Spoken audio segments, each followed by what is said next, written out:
Post tenebras lux, after darkness light, after darkness light. Good to see so many of you here already and so many familiar names. I see Hariel. Whoops, I hit something. See, here Hariel was here early, already trolling Trollvia singer. Radical Moderate is here. In fact, I see that Radical Moderate has been doing some sleuthing. I won't touch on that little bit of interesting information, but there is stuff out there that you can look up online regarding the checkered career and behavior of everybody's favorite anti-missionary. But there is some interesting things out there. I'm more interested in his attacks on the Bible and whether they hold up, because truth be told, no matter what is true of him in his personal life, his arguments are either good or bad. They either stand or they don't on their own merits. But that doesn't mean it's not interesting. That doesn't mean it's not interesting. Anyways, good to see you, D. Altero. Good to see you, Miss Brown. Good to see Slam is here, and Tyrion and Brenda and Anne Crean. I don't know if I'm saying that correctly. Greetings, Devin and Innovati. Thank you for the love. And Elle is here. By the way, Elle, I just so happen to have, I don't know if Elle is still in the room or if she popped out or what, but I happen to have a picture. Does that look like me? It might not, because I don't have the beard there. I have the goatee and the sunglasses, but Elle drew that picture of me up in Detroit or Dearborn when we were all doing an outreach. And she had asked me the other day if I still have it, and indeed I do. Indeed I do. Good to see you, Hervey and Clint. And the beginning of wisdom is here. And no Tomo, John A. Good to see you, John A. Daily Gripe, Swiss Apologetics. Hey, Tony is here as well. I wasn't sure if Tony would be popping in as much now that I don't know if the semester has started. Tony is starting school, so I think once things get going, he may well not be able to keep up with the live streams, which is all fine and dandy. The teachers at the seminary will do him well, but maybe Tony will still have time to pop in now and then. Just don't fall behind. Don't fall behind on that work. All right, Jay says, finally, time for some sound theology. Indeed. So, Jay, I don't know if Jay was there when I was talking earlier with Thaddeus about ecumenism, but I did just see Jay over on the Standing for Truth channel, and Sean Griffin is over there. This thing is annoying. There's something on my shirt. Sean Griffin is over there debating the millennium with someone. I think Sean is arguing for a premillennial perspective, and the guy that he's debating with is more inclined towards amillennialism. But as many people were saying in the chat, what does it matter what Sean believes regarding the millennium? If he doesn't have the right God or believe the gospel of Jesus Christ, then he has no part in the millennium, no matter how you define it. The nature and timing of the millennium are quite moot if you don't have the right God. But you didn't come for all that today. Hey, Truth Defenders is here. Good to see you, Truth Defenders. All right, so what did you come for? You came to hear me talk about Tovia Singer. By the way, this is my coffee. It's a Doppio Macchiato. It was in a cup, but the cup was broken, so I had to put it in a glass, and it just doesn't taste the same. Just doesn't taste the same. Anyways. All right, so the title of the video is A Rabbi Walked into a Bar.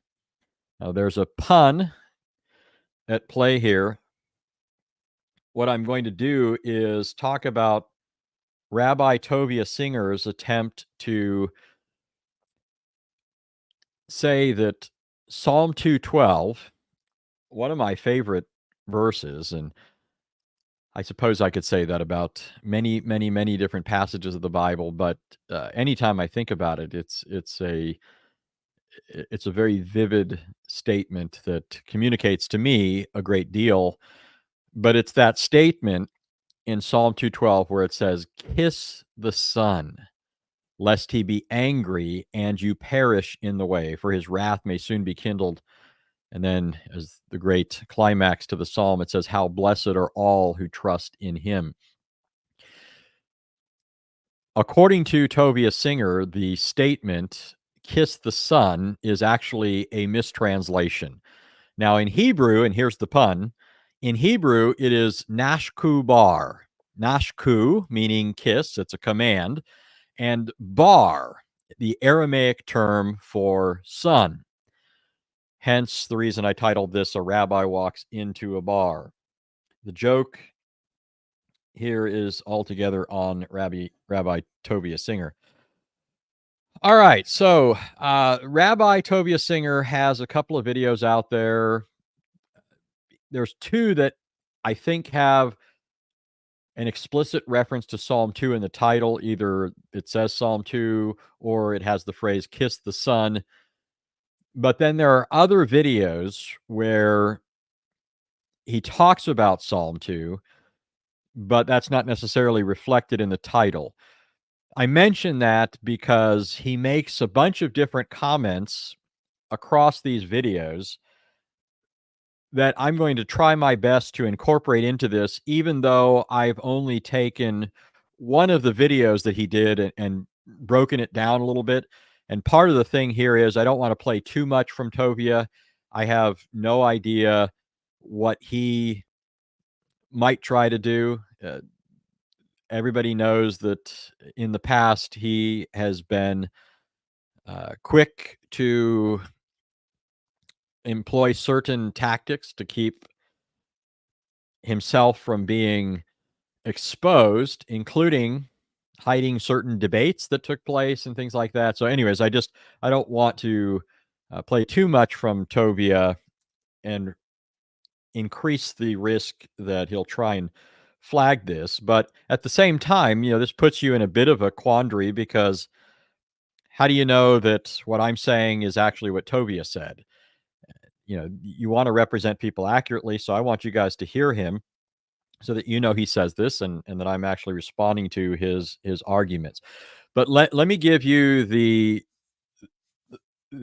teachings of Tovia with respect to Psalm 2 up front here, and then I'll play some clips and we'll go through this. But the first thing, just with respect to the psalm in general, and I'm going to read the psalm here in a moment, but Tovia says that the psalm is about David. So according to Tovia, the psalm is to be interpreted historically and royally rather than eschatologically and messianically. Now, I've explained this before, but let me say here again, for the benefit of those of you who have forgotten or those who haven't been here, that in the past, certainly on the part of Christians, but also most definitely on the part of ancient Jews, the Psalms were read eschatologically and messianically. That is to say, they viewed the Psalter as a basically prophetic book pointing forward to the person and work and the outflow of the Messiah and his reign. However, in the course of time, this became increasingly disadvantageous. The more Christians understood what the Psalter was saying and would press this in their discussions with people, especially with Jews, the more desirable it was for Jews to shift from an earlier eschatological and messianic outlook to a historical and royal understanding. Now, what's meant by historical and royal here is the idea that the Psalms are not about a future figure, but about some historical figure that had already come in Israel's past. So they refer to somebody who was alive at the time the Psalms were written, is basically the idea. But certainly it's not somebody centuries later, namely the Messiah. And this sort of thing comes along, especially in the Middle Ages with Rashi. So Rabbi Shlomo Yitzhaki, it's the acronym is Rashi. So when you hear Jewish people referring to Rashi, that's just an acronym for Rabbi Shlomo Yitzhaki. So Tovia Singer is actually following in the wake of these medieval rabbis. Now, not even all medieval rabbis. So here, when you listen to somebody like Tovia talking about this being the Jewish view, he is gerrymandering a canal beneath his own feet. That's an idiom that means you're basically pointing only to those things that favor your position and pretending that everything leads straight to you because you have, after all, ignored everything else that counts against that. So the first thing that Tovia claims is that the psalm is about David, not about his greater son, the Messiah. Another thing that Tovia Singer does, and he does this all the time, is he claims that when you have a reading that favors a Christian view, then this is a corruption on the part of Christians. This is a corruption on the part of Christians. So you'll often hear him say, you know, you're reading Christian Bibles. If you read the Hebrew Bible, you would never come up with this idea. This idea would never even occur to you. This is purely a Christian concoction. Another thing that Tovia Singer says, specifically about Psalm 212, is that the word bar is not a Hebrew word, and yet this is a Hebrew psalm. The whole psalm is Hebrew, and so you can't take the word bar in verse 12 to be the Aramaic word for son, again, because it's not written in Aramaic, but in Hebrew. Furthermore, if you look at verse 7 of the psalm, it says, "You are my son," and it uses the Hebrew word for son, ben. So why would the author of Psalm 2 suddenly shift in verse 12 to using an Aramaic word? Another argument that Tovia Singer makes is this doesn't even work grammatically because bar in Aramaic is not definite. It's anarthrous. It doesn't have an article. It's not articular. And so, for example, if you were to say this in Hebrew, you'd say nashku et ha ben. That would be kiss the son, ha ben. So you have the article there on the word ben, which means son. If you were to say this in Aramaic, it's done a little bit differently, although Aramaic and Hebrew are very similar, but it would be baro. So you'd have the same consonants, or at least the bait and the resh, but the ending would be different, and that would definitize it. So these are among the sorts of things that Tovia Singer says with respect to Psalm 2 in general and Psalm 212 in particular. All right, now I'm going to read this psalm to you, and then I'm going to make some comments and then look at some video clips from Tovia and then respond to these. But okay, so there's old Tovia all ready for a kiss. Look at that. Look at that again. Here's Tovia ready for a kiss. All right. I was going to get I thought of, it's always hard to get a picture from a video and have good quality. There are pictures of Tovia around the internet, but there are a number of videos where he talks about, kissing the Torah and stuff like that. And so I wanted to get a picture of him doing a gesture of kissing, but they were all poor quality. So anyway, all right, here's the psalm. And Melissa says that's such a bad photo. Sorry, Tovia, I didn't say it. All right, Psalm 2. Why are the nations in an uproar and the peoples devising a vain thing? The kings of the earth take their stand and the rulers take counsel together against the Lord and against his anointed, saying, let us tear their fetters apart and cast away their cords from us. He who sits in the heavens laughs. The Lord scoffs at them. Then he will speak to them in his anger and terrify them in his fury, saying, but as for me, I have installed my king upon Zion, my holy mountain. I will surely tell of the decree of the Lord. He said to me, you are my son. Today I have begotten you. Ask of me, and I will surely give the nations as your inheritance and the ends of the earth as your possession. You shall break them with a rod of iron. You shall shatter them like earthenware. Now, therefore, O kings, show discernment. Take warning, O judges of the earth. Worship the Lord with reverence and rejoice with trembling.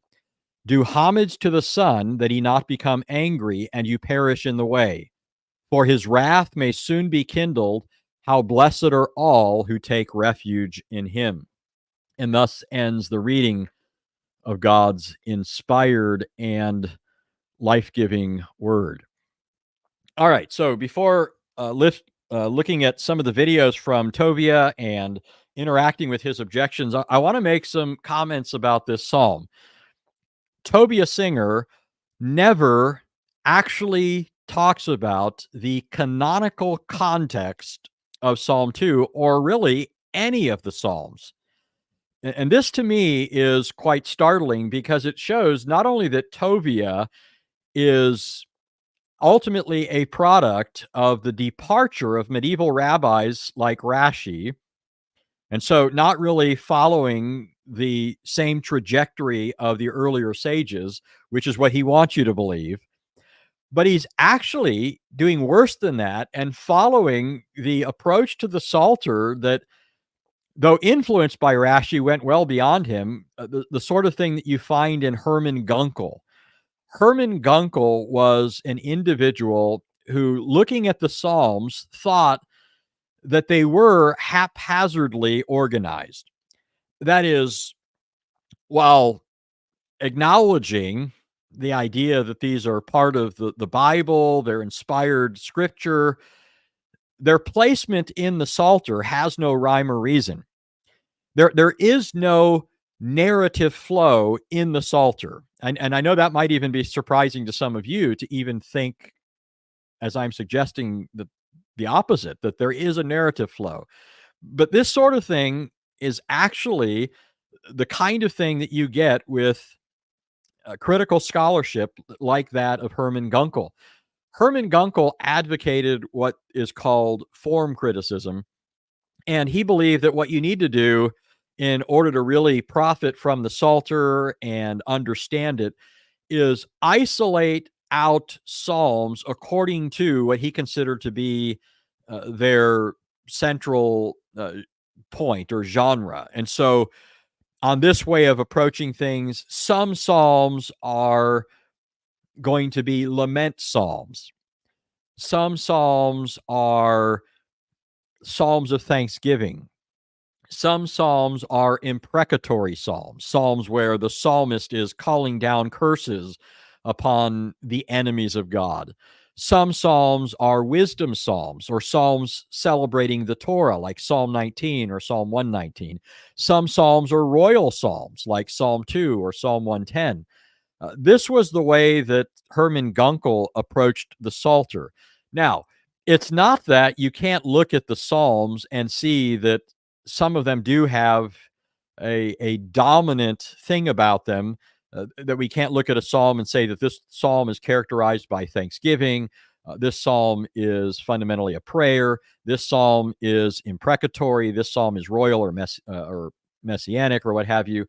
It's that once you dislodge these things from their place in the Psalter, then you create a bit of confusion like that, which you see on full display in somebody like Tovia Singer, that allows him to make out of a psalm whatever he wants it to. You're able to decontextualize it, in other words. But here's the fact of the matter. Psalm 2 functions together with Psalm 1 as the introduction to the Psalter. This is a fact that was recognized by those ancient Jews that Tovia Singer pretends to be in agreement with, but all too freely and whimsically casts behind his back. If you look at the Talmud, it counts Psalm 1 and Psalm 2 together as a unit. I've done this in the past. I'm not going to quote it now, but I have videos on Psalm 1 and other things where I've talked about this. Psalm 1 and 2 were treated as a unit by earlier Jews. Moreover, this way of looking at it is not just traditional. There was a reason why they approached the Psalter this way. One reason is when you look at the first book of Psalms, remember there are 5 books in the Psalter. If you look at the beginning of Psalm 1, right before it says book 1, and that book includes all the Psalms from 1 to 41. If you look after Psalm 41, before Psalm 42, it'll say book 2. So 42 to 72 is book 2. 73 through 89 is book 3. 90 through 106 is book 4. 107 to 150 is book 5. So there are 5 books of the Psalter. Why is that? Why is it that this random assortment of Psalms is organized into 5 books? Has that no significance? And think about it, by the way. Psalm 1 begins by making a reference to the Torah. The blessed man meditates on the Torah day and night. Well, here you have this 5-book collection that begins by making this reference to the Torah. Do you think the Psalter might in some way be also pointing you back to the Torah? Well, it is. It definitely is. But when you look at book 1 of the Psalter, you'll notice that all of the Psalms in book 1, from 1 to 41, have a superscription, an authorial superscription, ascribing them to David, with the exception of Psalms 1 and 2. And so this was recognized, again, by ancient Jews as well as by Christians, and especially contemporary Psalm scholarship. This point is made frequently in the current literature, which is pushing back against Gunkel happily. But it's observed that the fact that these 2 Psalms are set off from the other Psalms in book 1 by virtue of lacking a superscription, that's suggestive that these 2 Psalms are a unit, that they together form the introduction to the Psalter proper, and so should be read together. And also, the rest of the Psalter then should be read in light of these introductory Psalms. But here is, I think, an even more pungent evidence for taking these 2 Psalms together. And it's the fact that, and I'll just touch on this lightly, you have an incredible number of verbal parallels between these 2 Psalms, as well as resonances. If you look at Psalm 1 and Psalm 2 in Hebrew, it's not always as apparent in English because they don't always maintain consistency when translating a word in one place and a word in another place, even if it's the same Hebrew word underlying them. But there's a considerable number of words held in common between these 2 Psalms. And so, for example, let me just take the first verse. It says, "How blessed is the man who does not walk in the counsel of the wicked, or stand in the path of sinners, or sit in the seat of scoffers." Here you have the word blessed. How blessed, ashrei ha'ish, how blessed is the man who does not walk in the counsel of the wicked, or stand in the path of sinners, or sit in the seat of scoffers. There are several words just in that first verse that are also found in Psalm 2. In fact, notice this. In Psalm 1, it says that the blessed man, it's a particular man, ha'ish, the man, it says he does not sit in the seat of scoffers. And so you should be asking yourself, well, where then does this man sit? Well, when you go to Psalm 2, it picks up this word again, and it talks about the one who is seated in heaven, and it says that he is laughing at the scoffers. Now, here, scoffers, it's not the same exact word. The word for sit is the same, but it's conceptually parallel. The idea is this man in Psalm 1 doesn't sit in the seat of scoffers, but in Psalm 2, there's one seated in the heavens who is laughing at and holding in derision or scoffing those who are set against the Lord and against his Messiah.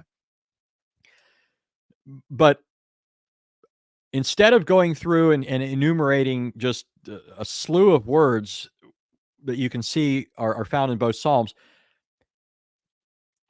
notice I mentioned that the word ashrei, blessed, is the first word in Psalm 1. Well, it's also the first word in the last line of Psalm 2. How blessed are all who put their trust in him. What this does is it forms an inclusio. It envelops both Psalms. And this is a common literary feature throughout the Bible. You have it in the book of Matthew, for example, when Matthew says in the first chapter, he refers to Emmanuel, and then he interprets that for us, which means God with us. He's identifying the Lord Jesus as the Emmanuel spoken of by Isaiah the prophet. He identifies Jesus there as Emmanuel, which, being interpreted, Matthew says, means God with us. And then at the end of the book, Matthew says, or Jesus through Matthew says, lo, I am with you always, even to the end of the age. And so there, Jesus echoes, if you will, how Matthew began the book. Matthew began the book by saying that Jesus is God with us. Jesus concludes the book by saying he has all authority in heaven and on earth, and he's with his people to the very end of the age. The author of Hebrews does this. In Hebrews 1, he says that the Son is the unchanging Lord who made heaven and earth. Remember, it says they will perish. You'll roll them up like a garment, but you'll remain the same, and your years will never end. And then towards the end of the book, he says, Jesus Christ, the same yesterday and today and forever, referring to the immutability of Christ. But usually the way this is done and the way it stands out most vividly is when it uses the same word or phrase. And that's the sort of thing that you see happening in Psalm 1 and 2.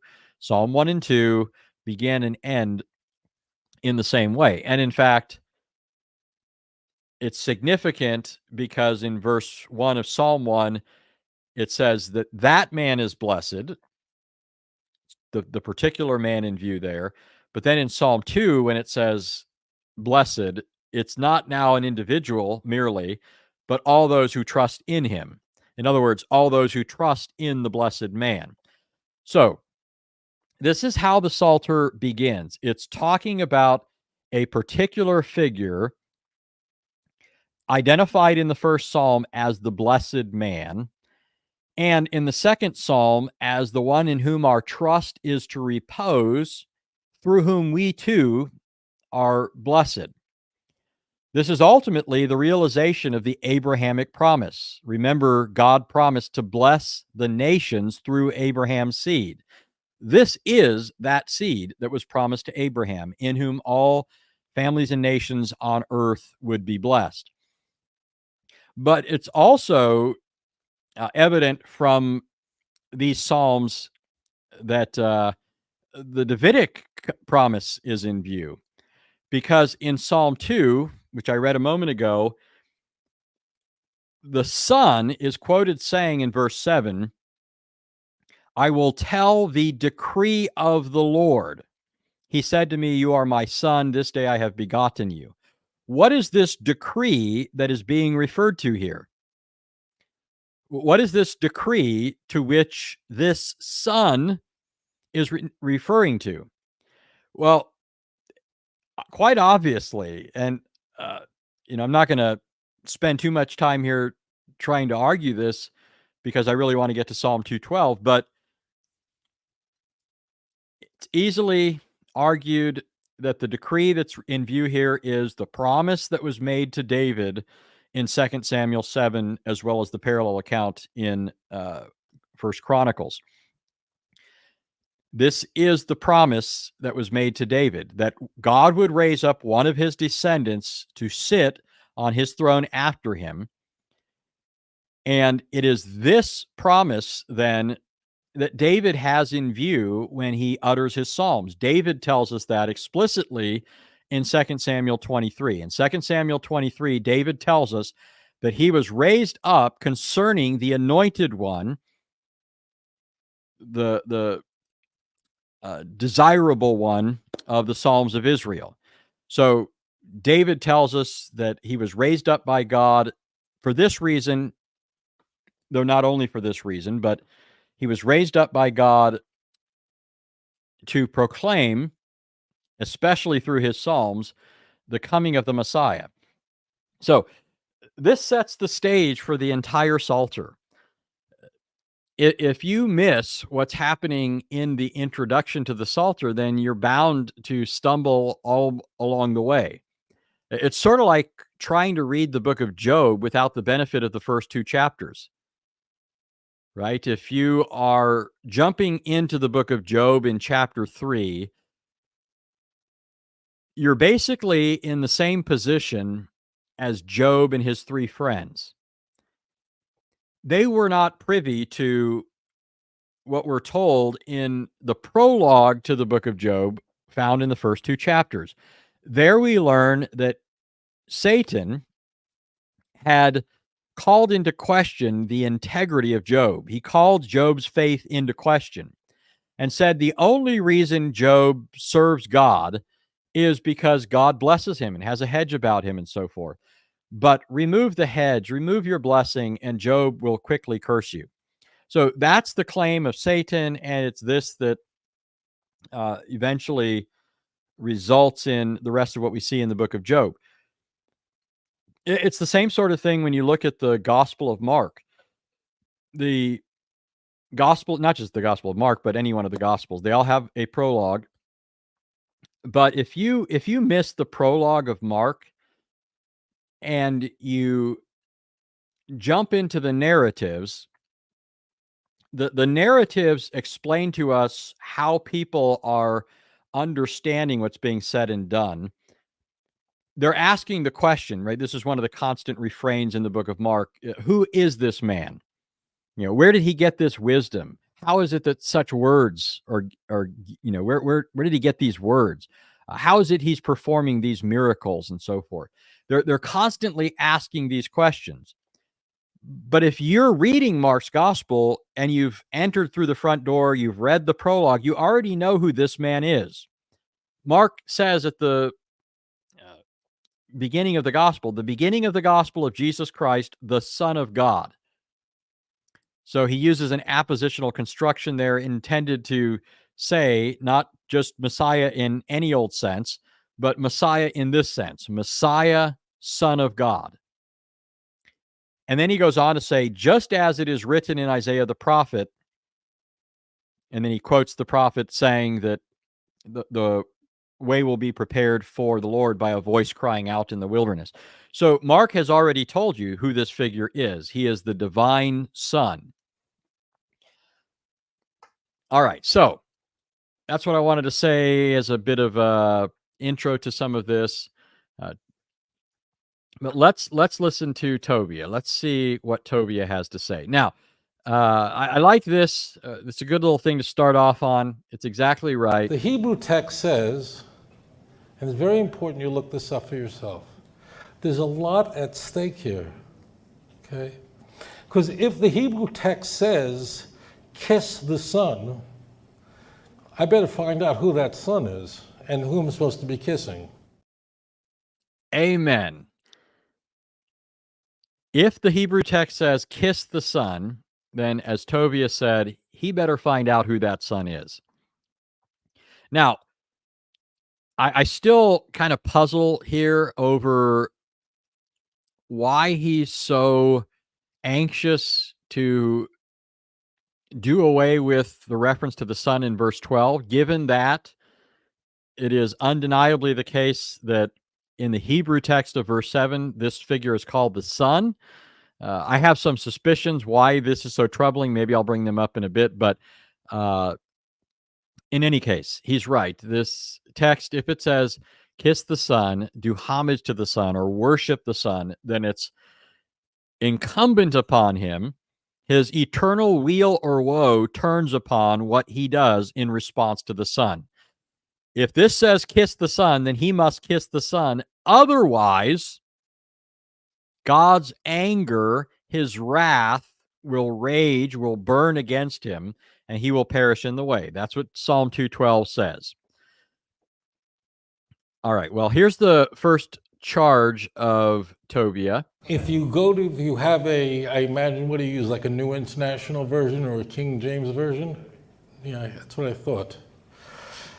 If you were using a Hebrew Bible, forgive me, you wouldn't ask that question. I mean, how did I know you're using a Christian Bible? Because if you were looking at the original Hebrew, you would never see these words. All right, so you hear the insinuation there. This is not something that anyone would get. Well, this isn't an insinuation. He explicitly states this. You wouldn't get this just reading the Hebrew Bible. The insinuation is that Christian Bibles are pulling the wool over your eyes. Somebody's guilty of deception here. In fact, listen to this clip. He says explicitly that Christian Bibles are corrupt. Okay, so in Aramaic, the word bar means son. So what the Christian Bibles have done here is take a Hebrew word, render it as an Aramaic word, and suddenly it sounds like kiss the son. It doesn't say that at all. All right, so actually, that wasn't the exact clip. Here's the one where he uses the phrase corrupted. I know this is very shocking to you, but I want you to know this. If you're reading a translation of the Bible, you are reading the word of men. Every Christian will agree with this. The Jewish Bible was not written in English. William Tyndale is not the word of God. And therefore, whether you're using a King James Version or using a New International Version, you're trusting in people, in human beings. And even if I sought to translate the Bible, if I gave it my best effort, it's still impossible to accurately translate Hebrew into English. But you, please don't be offended. You're looking at a corrupted Bible. All right, so there you have it. Tovia. Now, you'll notice a bit of the emotional manipulation tactics of Tovia, the feigning of sympathy, being sympathetic. I sympathize with you. You poor schmuck. You don't know Hebrew. You can't read Hebrew. These Christians have been lying to you. The church has been deceiving you. And if you were smarter, or if you knew Hebrew, or however you want to put that, then you'd see right through this. But elsewhere in this video, he says anybody with a third grade level of Hebrew would know better. So he's basically saying these people are dolts, at least with respect to Hebrew. And so you guys are just the defenseless prey of ill-willed Christians, right? All right. Now, before addressing that, there are a couple of things I want to show you real quick. So this is from the Talmud. Notice that the Talmud interprets the psalm eschatologically. It says, when these converts see the war of Gog and Magog, every convert of this sort will say to Gog and Magog, for what purpose did you come? They will say to him, we came to fight against the Lord and against his Messiah. As it is stated, why are the nations in an uproar, and why do the peoples mutter in vain? The kings of the earth stand up, and the rulers take counsel together against the Lord and against his Messiah. So here you have the actual position of earlier rabbis. Contra Tovia Singer, the rabbis interpreted this messianically. They didn't think it was a reference per se to David, or certainly didn't think that it was exhausted by David. Now, here's another portion of the Talmud. It says, the sages taught to Messiah ben David, who is destined to be revealed swiftly in our time. The Holy One, blessed be he, says, ask of me anything, and I will give you whatever you wish. As it is stated, and it quotes Psalm 2, I will tell the decree of the Lord. He said to me, you're my son. This day have I begotten you. And then it goes on. Once the Messiah ben David saw Messiah ben Yosef, who was killed, he says to the Holy One, blessed be he, master of the universe, I ask of you only life, that I will not suffer the same fate. The Holy One, blessed be he, says to him, life? Even before you stated this request, your father David already prophesied about you with regard to this matter, precisely as it is stated. He asked life of you, you gave it to him, even length of days forever and ever. So notice here, interestingly, not only that Psalm 2 is taken as messianic, but so is Psalm 21. This is relevant to an earlier lesson that I did where I argued that the Psalms from 15 to 24 are clearly messianic. So check that video out as well. But finally, here's a quotation from Rashi. I mentioned that it was with Rashi that you see a fundamental departure from the position of the earlier sages. Notice what Rashi says. He quotes the verse. This is the first line of his commentary on Psalm 2. Why have the nations gathered? And then he says, our sages expounded the passage as referring to the King Messiah.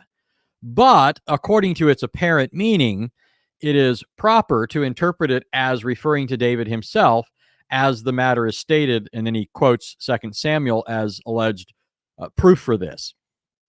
But notice, Rashi is saying that prior to me, this was the position of the sages, but now with me, and contrary to them, I am advocating that it's not about the Messiah, but was in fact about David. So the idea that Psalm 2 is about the Messiah, not about David, is certainly not a Christian innovation. It is firmly entrenched within ancient Judaism. But what about this charge of corruption? Is it true that you could only possibly arrive at this idea if you're reading a Christian Bible? Well, first of all, and not the most interesting, but still relevant, is what we have here in the Jewish Study Bible. So this Study Bible, there's more than one, but it's using the JPS translation. So it's an official translation of American Jews. It's the JPS. There's a 1917 version and then a more modern version. And I believe this is the more modern version. But in any case, it's not so much the translation as the bit of commentary that I want to draw your attention to. So in the JPS translation, it says, pay homage in good faith in verse 12. So it doesn't translate it here in the text as kiss the Son, but it has these little symbols next to it, which indicate that you're supposed to look at the footnote. So first of all, here's what the footnote says. The footnote says, meaning of Hebrew uncertain. Meaning of Hebrew uncertain. Why do you think that a Jewish study Bible would be saying that the Hebrew is uncertain unless there's a problem here? Now, when we listen to Tovia Singer, we're going to hear him talk matter-of-factly as though, oh, it's just obvious. Nash Kubar means arm yourself with purity. That's Tobia's translation. By the way, notice that it's not the same translation given by the JPS. So Tovia, in his obvious translation, is not the one they have in the main text. But here, notice they're saying the meaning of the Hebrew is uncertain. That shows you that there's problems here, at least for Jews that don't believe in the Messiah. There's a problem here that causes them to say that the meaning of the text here is uncertain. Well, here's what they say in their commentary further down on verse 12. As noted, the translation in good faith is uncertain. The Hebrew word for bar can also mean son. And then they say especially in Aramaic, but I don't think they should put it this way. They should say technically in Aramaic it means son, not especially. It's an Aramaic word. That's true. The word meaning son is bar in Aramaic. Okay, so it's an Aramaic word if it means son. And then it says, but notice this, it says, and this has sometimes been connected to the divinely adopted son in verse 7. So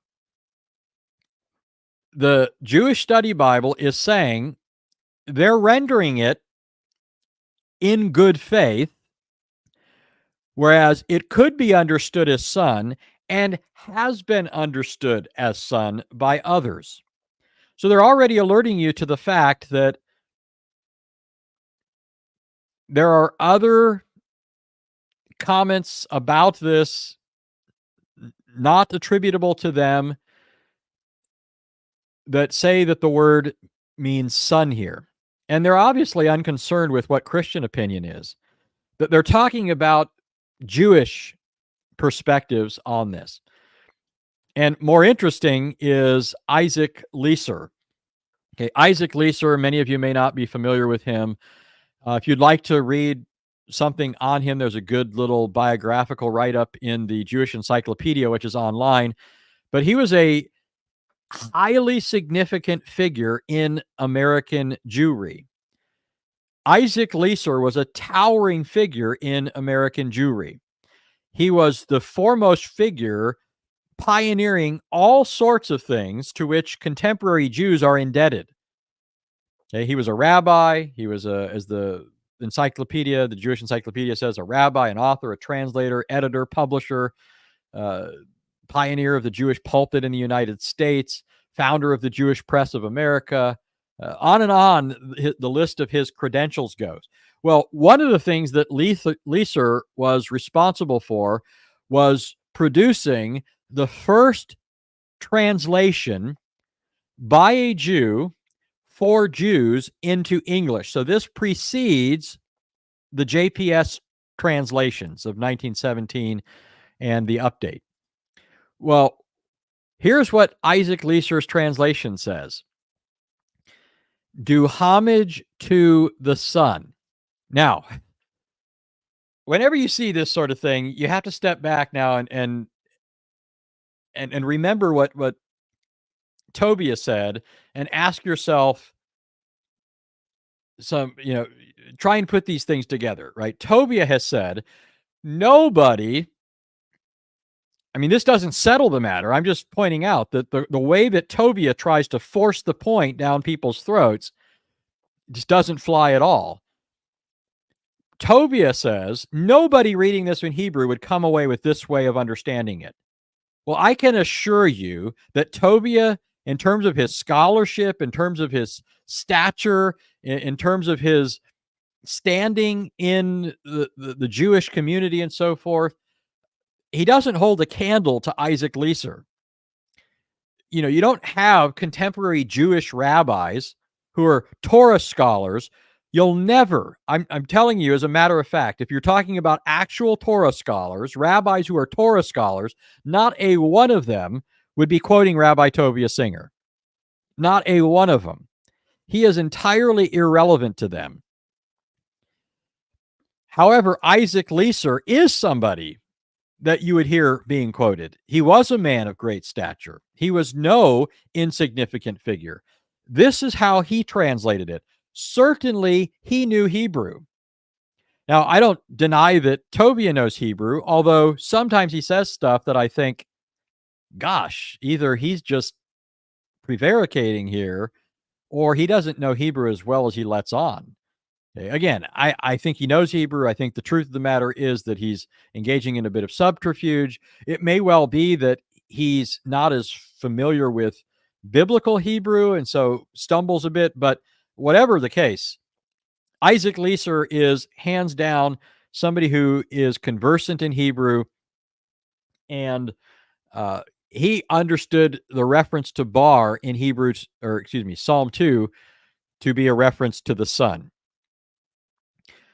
All right. Now, here's Ibn Ezra. Ibn Ezra was a medieval rabbi. But notice how Ibn Ezra takes this. Now, I'll tell you, going into this, he doesn't understand this messianically at this point, but he does understand the word here to mean sun. As we'll see in his interpretation, he's going to say that the sun here is Israel. And I'd say it is Israel, but not in the sense Ibn Ezra means. I'd say it's Israel in the sense that Messiah is called Israel. He is Israel in the ultimate sense. And he's the true Israel, just like Israel is a name for an individual in the book of Genesis, and also a name for the nation that comes from him, the 12 tribes. So likewise, the Messiah is ultimately that individual who is being pointed to. He's the true Israel of God, and it is being united to him as the head that constitutes the body as Israel. But anyways, that's all another topic. If you look at Isaiah 49, for example, the coming servant is called Israel. And it's clear he's not the nation because it says he will save the nation and the Gentiles. So it has to be referring to an individual rather than the nation there. But in any case, I'm just talking here about how the word was understood. Even Ezra says, kiss the sun, behold and serve the Lord, in contrast to, and it's broken off here. I don't know why, but this is the way it's found in every form that I have it. There's something of an ellipsis. Maybe somebody out there knows. I know that I saw Radar Apologetics was in the chat. He might happen to know, if he's still with us, why there's a bit of an ellipsis here.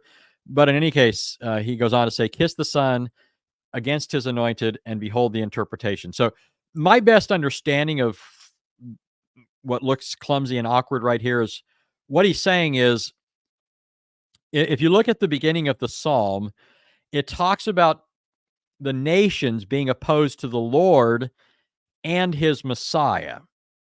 When you get to the end of the psalm, in verse 10, it says, serve the Lord. And then in verse 12, it says, kiss the Son.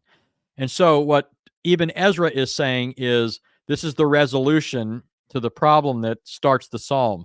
The psalm begins by saying the nations are raging against the Lord and against the Messiah.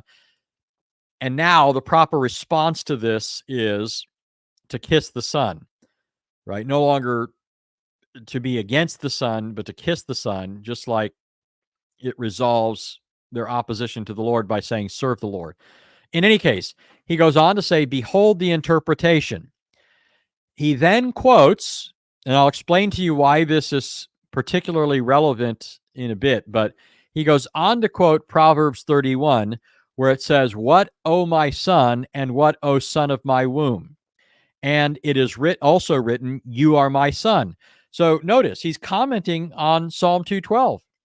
He's saying that it means kiss the Son, and he's giving other passages to support this understanding. One, he gives Proverbs 31:2, and then he gives a quotation from the psalm itself, you are my son. And then he goes on to say, it's a custom in the nations of the world to place their hands under the hand of the king, as the brother of Solomon or the slave under the thigh of his master, or to kiss the king. This is the custom in India to this day. So he's pointing to evidence in other scriptures where it mentions kissing a figure, indicating your submission and so forth. So the brother of Solomon is given as example, or the slave putting his hand under the thigh of his master, and so forth. And then well, I guess I didn't give the rest of what he says, but he does go on to say in the context that the son is Israel. So ask yourself, is Tovia Singer seriously claiming that even Ezra is an ignoramus when it comes to Hebrew, that his level of understanding Hebrew doesn't rise higher than that of a third grader? I mean, can you really take Tovia Singer when he talks that way seriously? Even Ezra, one of the most foremost commentators in Judaism, according to Tovia Singer's logic, doesn't have the level of a third grader's knowledge of Hebrew. All right, here is Radak, Rabbi David Kimchi. He says, kiss the son. He's commenting on Psalm 212, as in the verse. Oops, sorry about that. As in the verse, and he kissed all his brethren. So he's citing another passage where it uses the word for kiss. And the word bar is the same as ben. And so then he quotes the same text that even Ezra did. What, my son, and what, O son of my womb? Or, now he gives alternative possibilities, to be sure.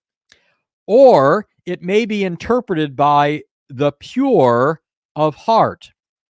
So in Psalm 73, it uses the word pure, which has the same consonants, bet and resh. Right? So that's an alternative possibility, is what Kim He's saying. Now, he's not saying that is necessarily what it means. He's giving a variety of possibilities. Then he goes on to say, if its meaning is son, this will be its interpretation. Kiss this son, whom God has called son, as he says above, you are my son. And the command is kiss, because it's the custom for a servant to kiss the hand of the master. And if its meaning is pure, its interpretation is, what have I to do with you? For I am pure in heart, and there's no wickedness in me, that you should have come and fight against me. And then he goes on to say, your duty is to kiss me and to confess that I am king by the command of God. And bar may also be fittingly interpreted from the verse, choose you a man for you, 1 Samuel 17:8, upon the analogy of Saul, the chosen of the Lord. So what he's doing is he's basically saying, depending on various things in how you approach this text, and I don't want to get too bogged down in grammatical issues, but there are three possibilities here. That it means son, that's the first meaning that he gives. It could mean pure, or it could mean chosen, or chosen one. So actually, the first and the third meanings are quite interesting. But notice even this. This is interesting, and it's perhaps easy to miss. But even if you take the meaning pure, it's still referring to the son, according to Kimchi. Because notice what he says. He says, if its meaning is pure, its interpretation is, what have I to do with you? For I am pure in heart. It's the Messiah talking here, the son of Psalm 2. I am pure in heart, and there's no wickedness in me, that you should come and fight against me. Your duty is to kiss me and to confess that I am king by the command of God. So either way, on any of these interpretations, it's still talking about the Messiah, according to Radak. Either because it says son, and it's referring to verse 7, where it's the king who says, "You're the decree of the Lord is, you're my son," or if you take it to mean chosen, it means chosen one, right? Saul, the chosen of the Lord. Then in that case, it's referring to the son as the chosen one. Or if you say that it means purity, then it's the king saying, kiss me as the one who's pure, kiss me, and acknowledge, confess that I'm the king by the command of God. Now, again, ask the question, is Radak a dolt compared to Tovia Singer? Is he somebody that's inferior to a third grader? According to Tovia Singer's logic, the Jewish scholars who produced the Jewish Study Bible, Isaac Leeser, a foremost pioneer in American Jewry, Ibn Ezra, Radak, and I forgot who else I quoted. All these sources have less than a third grader's understanding of Hebrew. Thank the Lord that Tovia Singer has now come. One greater than Radak has appeared, right? One greater than Rashi, one greater than Ibn Ezra, one greater than Isaac Leeser. Now, here's the Zohar, not one of my favorite sources, but it's still relevant. It's a Jewish source, not a Christian source. The Zohar says, what is his name and what is the name of his son, if you know? Here it's quoting Proverbs 30. That name is well known, Yahweh Sabaoth. Here it renders the tetragrammaton at YKVK because they're trying to avoid irreverence. That stands for Yahweh or Yehovah Sabaoth is his name. The name of his son, Israel, is his name. Now, this is actually interesting. Notice what they do here. This is, again, the Zohar, and it says, the name of his son, Israel is his name, as it is written, my son, my firstborn is Israel. Now, you might be tempted to think here that what the Zohar is saying is this is, in Psalm 2, a reference to the nation. But notice what it goes on to say. All the keys of faith dangle from this Israel. That's a curious expression. Why does the Zohar say this Israel? Is there some other Israel that one could think of? Apparently, according to the Zohar, there is another Israel, and that is the Israel to whom this is referring. All the keys of faith dangle from this Israel, and he glorifies himself, saying, note the singular, Yehovah said to me, you are my son. Certainly so, for father and mother have crowned him and blessed him with many blessings and commanded all, kiss the son, kiss the hand of this son. He has, as it were, been given dominion over all so that all will serve him. All blessings of above and below reach this son, adorning him, and whoever withholds blessings from this son will have his sins specified before the Holy King. So again, here you have a Jewish source. Whatever's going on here about this language where it talks about this Israel and all the rest, all that is really, aside from my point right now, which is simply to establish that Jews have in the past understood the phrase bar, the word bar, to mean son in Psalm 2. So Tovia Singer is either completely out of step with Jewish scholarship, with the earlier sages, even later rabbis, and so isn't the authority he pretends to be, or he's pulling the wool over people's eyes. It's one or the other. It can't be both, or it can't be neither, right? He either knows or he doesn't know. All right, here's Midrash Midrash Tehillim. It's the Midrash on the book of Psalms. It says, in another comment, the verse is read, do homage to the Son. What parable fits here? What parable fits here to explain this? That of a king who became angry at the inhabitants of a certain city, and the inhabitants of the city went and pleaded with the king's son to mollify the king. So he went and mollified his father. That is, the son of this king went and pacified his father, who was angry. The inhabitants of the city were about to sing of homage to the king. But the king said to them, is it to me that you would sing a song of homage? Go and sing the song of homage to my son. Had it not been for him, I would long ago have destroyed the inhabitants of this city. That almost sounds like one of Christ's parables. It almost sounds like Christ's parable in Mark 2 or Mark 12, doesn't it? Where Jesus talks about a landowner preparing a vineyard and then renting it out to certain tenants, and then he sends servants to them to collect what they owe him, and they reject these servants, and after several waves of servants are sent and mistreated, he eventually sends his son to them. But then what do? They reject the son. He comes back, and eventually the king or the father or the vineyard owner breaks forth in wrath against them for mistreating his son. All right, well, again, what are we supposed to do with Tovia? What are we supposed to do with him when he patronizingly says to people, oh, this couldn't possibly be read that way by anybody, right?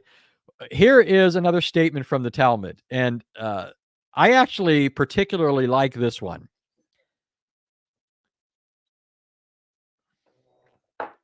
Now, we're going to have to do a little bit of reading between the lines here, though every bit of this is grounded in rabbinic sources. I'll explain what I mean in a second here, but here's what it says in the Talmud about 2:12. Bar is referring to nothing other than Torah. As it is stated, pay homage to Bar, lest he be angry. That is, observe the Torah to avoid God's wrath.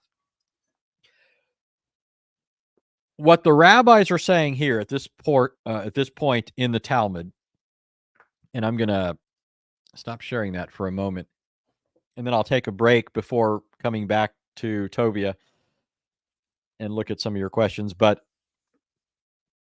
what's going on here? The rabbis are looking at Psalm 2:12, and they're trying to understand the meaning of the word bar. What does this word mean? When it says kiss, nashku, it's a command. Kiss, bar. What is bar a reference to?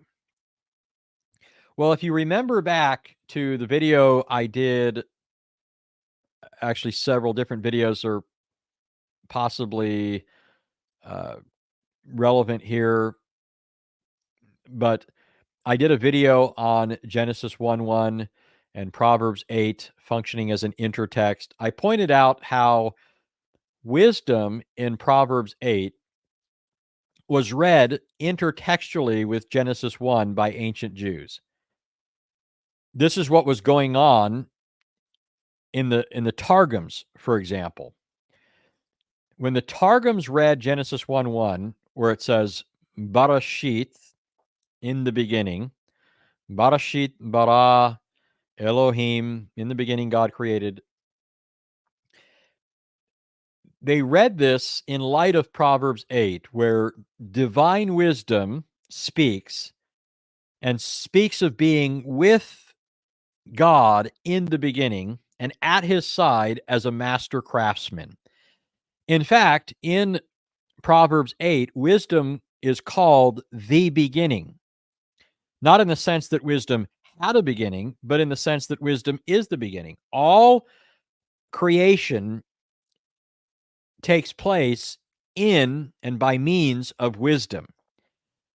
So when ancient Jews read Genesis 1:1 in light of Proverbs 8, they understood this. When it says in the beginning, they're understanding the beginning there to be God's wisdom. And so it's literally saying in wisdom God created the heavens and the earth. That is, in wisdom taken as a person. Okay, in Proverbs 8, this wisdom of God, who was with him in the beginning, who is the beginning of everything, this wisdom speaks twice over of being begotten of God or born of God. And this in eternity, this is not a temporal thing that's in view. In Proverbs 8, this is a beginningless begetting, right? This is before time and succession and all the rest. This is the Old Testament's way of talking about God's eternal word, and that's how the Jews understood it. Okay, that's why in the Targums, some Targums will say in the beginning or with wisdom or In the beginning, the Memra, the word of the Lord, created the heavens and the earth. Particular manuscripts of Targum Neophiti say, in the beginning, the Son of the Lord created the heavens and the earth. They all are reading Proverbs 1 or Genesis 1 in light of Proverbs 8 as an intertext. This wasn't on friendly grounds in post-Christian rabbinic Judaism.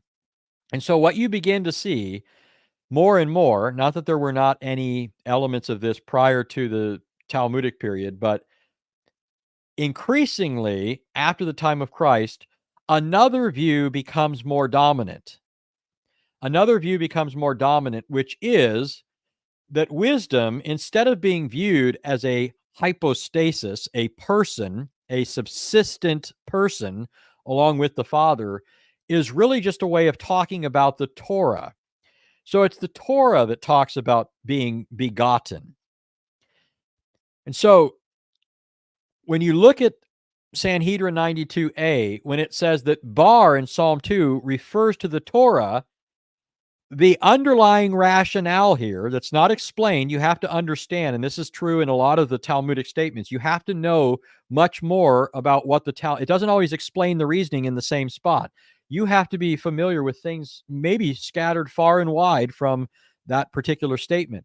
You have to be able to connect these dots to properly understand statements in the Talmud. This is the rationale. When the Talmud says that bar refers to the Torah, the underlying rationale is the assumption that the wisdom mentioned in Proverbs 8 is the Torah, and the Torah then is spoken of as being begotten there, which then allows you to go to the statement about bar, understood as son, and say it means Torah. So this fundamentally presupposes that the word bar means son in 2:12. So the Talmud itself gives evidence for thinking that Psalm 2:12 means son. All right. So I'm going to catch up with the chat here for a moment. There's a whole lot more to come. But, Patrick Brannon is here. Shalom, old friend. Good to see you. Good to see you, Patrick. I think I told you last time I saw you in a chat. I don't know if that was I think it was on my channel, right? I'm planning to be in the California area in April, so I don't know if you still have my contact information. For those that don't know, Patrick has not kept in touch. Oh, you can connect with me on Facebook. But I don't know if I have a different phone number from the last time we interacted, but yeah, anyways, contact me. We can go out for some Mexican food. Thank you, Seek the Cross. It's a pleasure to serve you all. So OPC, Don says, is Anthony affiliated with the OPC? I have friends in the OPC, but I'm actually in the PCA. But judging from your name, obviously you are in the OPC. But yeah, I have quite a number of friends, people that graduated seminary or other contacts that I've made over the years. Royden says, I read that Son of Man is the Hebrew phrase Ben Adam. Is Christ's use of the title pointing back to the Proto-Evangelium, or is it just a linguistic coincidence and the Messiah is purely the seed of the Eve? Okay, so I may, hopefully not, but I may not be quite getting what you're trying to ask, but hopefully this is answering it. But when Jesus uses the phrase Son of Man, there are actually a number of places where this is used. The phrase is used in Psalm 8. The author of Hebrews picks up on this in Hebrews 2, and he interprets it messianically. So one place we can say the phrase is used, and according to the New Testament is messianic, is in Psalm 8. There it talks about the Son of Man being made a little lower than the angels or God, but then talks about him being crowned with glory and honor. So it's talking about his humbling, his self-humbling, his incarnation, and then his eventual exaltation to reign over all things. Another place where the phrase Son of Man is used, you have it used in the book of Job, you have it used in the book of Ezekiel. And the basic idea of the term is a offspring of Adam and Eve, right? It's referring to a human being. That's the basic meaning of the term. However, we can't say that when Jesus uses the term, all he's doing is indicating that he is a human being, because Jesus uses the term in a more pregnant sense. Sometimes, for example, he'll say things like, well, think of his trial. At his trial in Mark 14, the high priest says, "Tell us whether you are the Christ, the Son of the Blessed One." Now, in Matthew's account, he adds further detail to this. It says that the high priest adjured him in the name of God, which is significant because up to that point, Jesus was silent, as Isaiah the prophet prophesied. He would be like a lamb before its shearers. He would be silent. But at this point, Jesus does speak because he was legally obligated to speak. According to the Torah, if a person is put under oath, they're obligated to respond. And so here's Jesus being adjured, put under oath by the high priest. So he's obligated to respond at this point. The high priest says, "Are you the Christ, the Son of the living God?" Now, you're supposed to see the inclusio here with the first verse of the gospel, the beginning of the gospel of Jesus Christ, the Son of God. Here's the high priest asking the very question that Mark has already answered for you.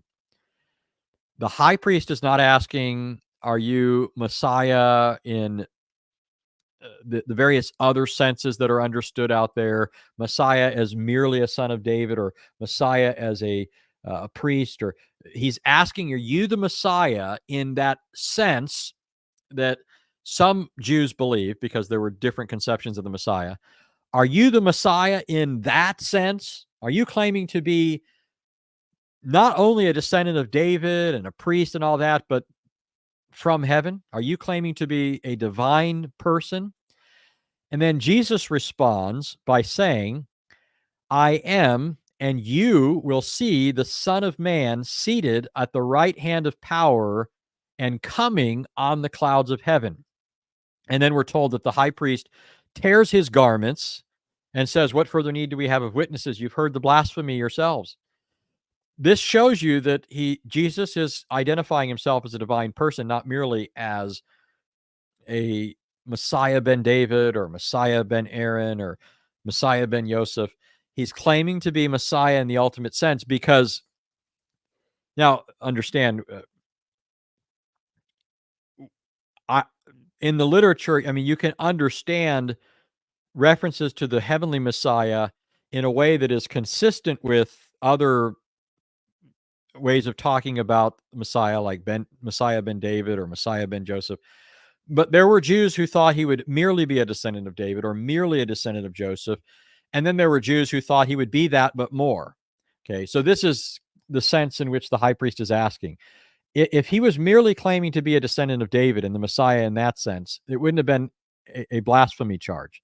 He wouldn't have incurred the guilt of blasphemy and be subjected to civil penalties like were eventually enacted against him.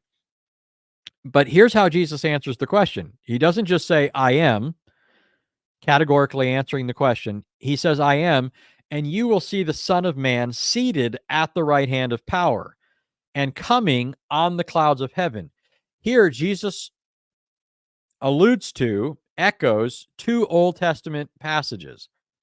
Psalm 110, where David said, "The oracle of the Lord, Ne'um Yehovah, Yahweh, an oracle of Yahweh, to my Lord." The Lord says to my Lord, "Sit at my right hand until I make your enemies your footstool." Now, interestingly enough, in verse 3, the actual Hebrew text, not the English translations, but the Hebrew text actually says, if you just read the consonants, ignoring the post-rabbinic vowel pointings, it says that he was begotten before creation, before anything came into being. He already was. And so you have an intertextual connection back to Psalm 2:7. But Jesus alludes to that text, and he also alludes to Daniel 7. In Daniel 7, the prophet says that he saw in the night visions a figure riding the clouds of heaven who looked like a son of man. But this son of man comes riding the clouds of heaven. So when Jesus calls himself the Son of Man, he's not merely claiming to be a descendant of Adam. He's claiming to be that particular descendant of Adam mentioned by Daniel the prophet. So one reason why Jesus favored this title in the New Testament is because there were these various conceptions of the Messiah afoot. If Jesus ran around calling himself the Messiah, then it would have catered to some faulty understandings. Some people might have assumed, and they did, when they thought that Jesus had done something that showed him to be the Messiah, they wanted to make him a king on the spot, and they expected him to then lead them in throwing off the yoke of Rome. That's not what Jesus came to do. That's not the kind of king he came to be. And he makes this point explicit in Mark 10, for example, when he says, the Son of Man did not come to be served, but to serve and to give his life as a ransom for many. So in his first coming, he didn't come to be served, but to serve. Okay, so I hope that answers the question. You can let me know later, and I'll try and look out for your comment if I missed it, and I'll try and return to it. All right. I just got to the end of the comments here, and I see this one. Gunstar says, oh, he's responding to someone. So here's an interesting observation concerning that. In Matthew 13:55, the Nazarenes were saying Jesus' brethren looked like who? Joseph or Mary? One of those choices denies the virgin birth. Oops. Interesting. Okay. I'll just think about that later.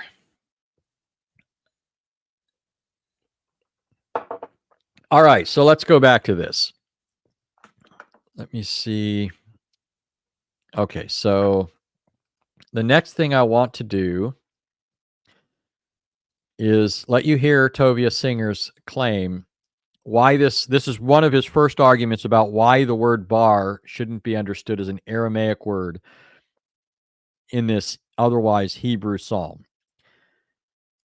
But there is no Aramaic in the book of Psalms. It doesn't exist. Okay? So the answer is it doesn't exist. So there is no Aramaic in the book of Psalms. Here's another snippet from Tovia making the same point. If the text meant to say, kiss the Son, and for a wild reason, Aramaic, which doesn't exist in the book of Psalms, somehow that word crept in Aramaic, it wouldn't say Nashku Bar, it would say Nashku Bro, which it doesn't say. All right, so I'll come back to his claim about how it would be rendered in Aramaic if that's what it is in a moment. But right now, I just want to focus on this idea that there's no Aramaic in the Hebrew book of Psalms. Now, first of all, he is artificially narrowing the field here. Elsewhere in some of his videos, he'll say things like, this can't be the Aramaic word for bar because this is a Hebrew writing and you don't have Aramaic words in a piece of writing that's Hebrew. That's just, so he gives the impression that it would just make no sense that there would be a foreign word in what is otherwise in a different language. Now, anybody reading the New Testament should certainly be thinking, well, wait a minute here. This kind of reasoning is problematic because, after all, in the New Testament, you constantly have the apostles, though writing in Greek, they'll suddenly insert a Hebrew or an Aramaic word.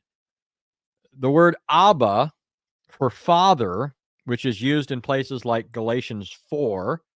Remember in Galatians 4, it says he sent forth the Spirit of his Son into our hearts, whereby we cry, Abba, Father.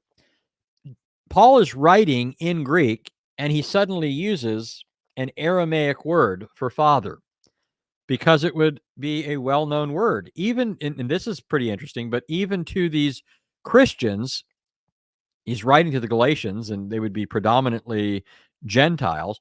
Even these Gentile Christians knew the word Abba, so that Paul could use it without having to explain why he's doing that. I mean, he does say we cry out Abba, Father, so he uses both Abba and Father, but he doesn't stop to observe that the one word explains the other. Anyways, there you have an example, and you get this sort of thing all over the place. The book of Mark, how many times, in fact, Mark's gospel has more Aramaic words in what is otherwise a Greek book than any other book in Greek that was ever written, in the ancient world. This observation was made a long time ago by Martin Hengel. Martin Hengel was making a point that Mark's gospel is based on Peter's memoirs. Peter, of course, would have been an Aramaic speaker. And so it's not surprising that it would contain so many Aramaic expressions. But the expression talitha kumi,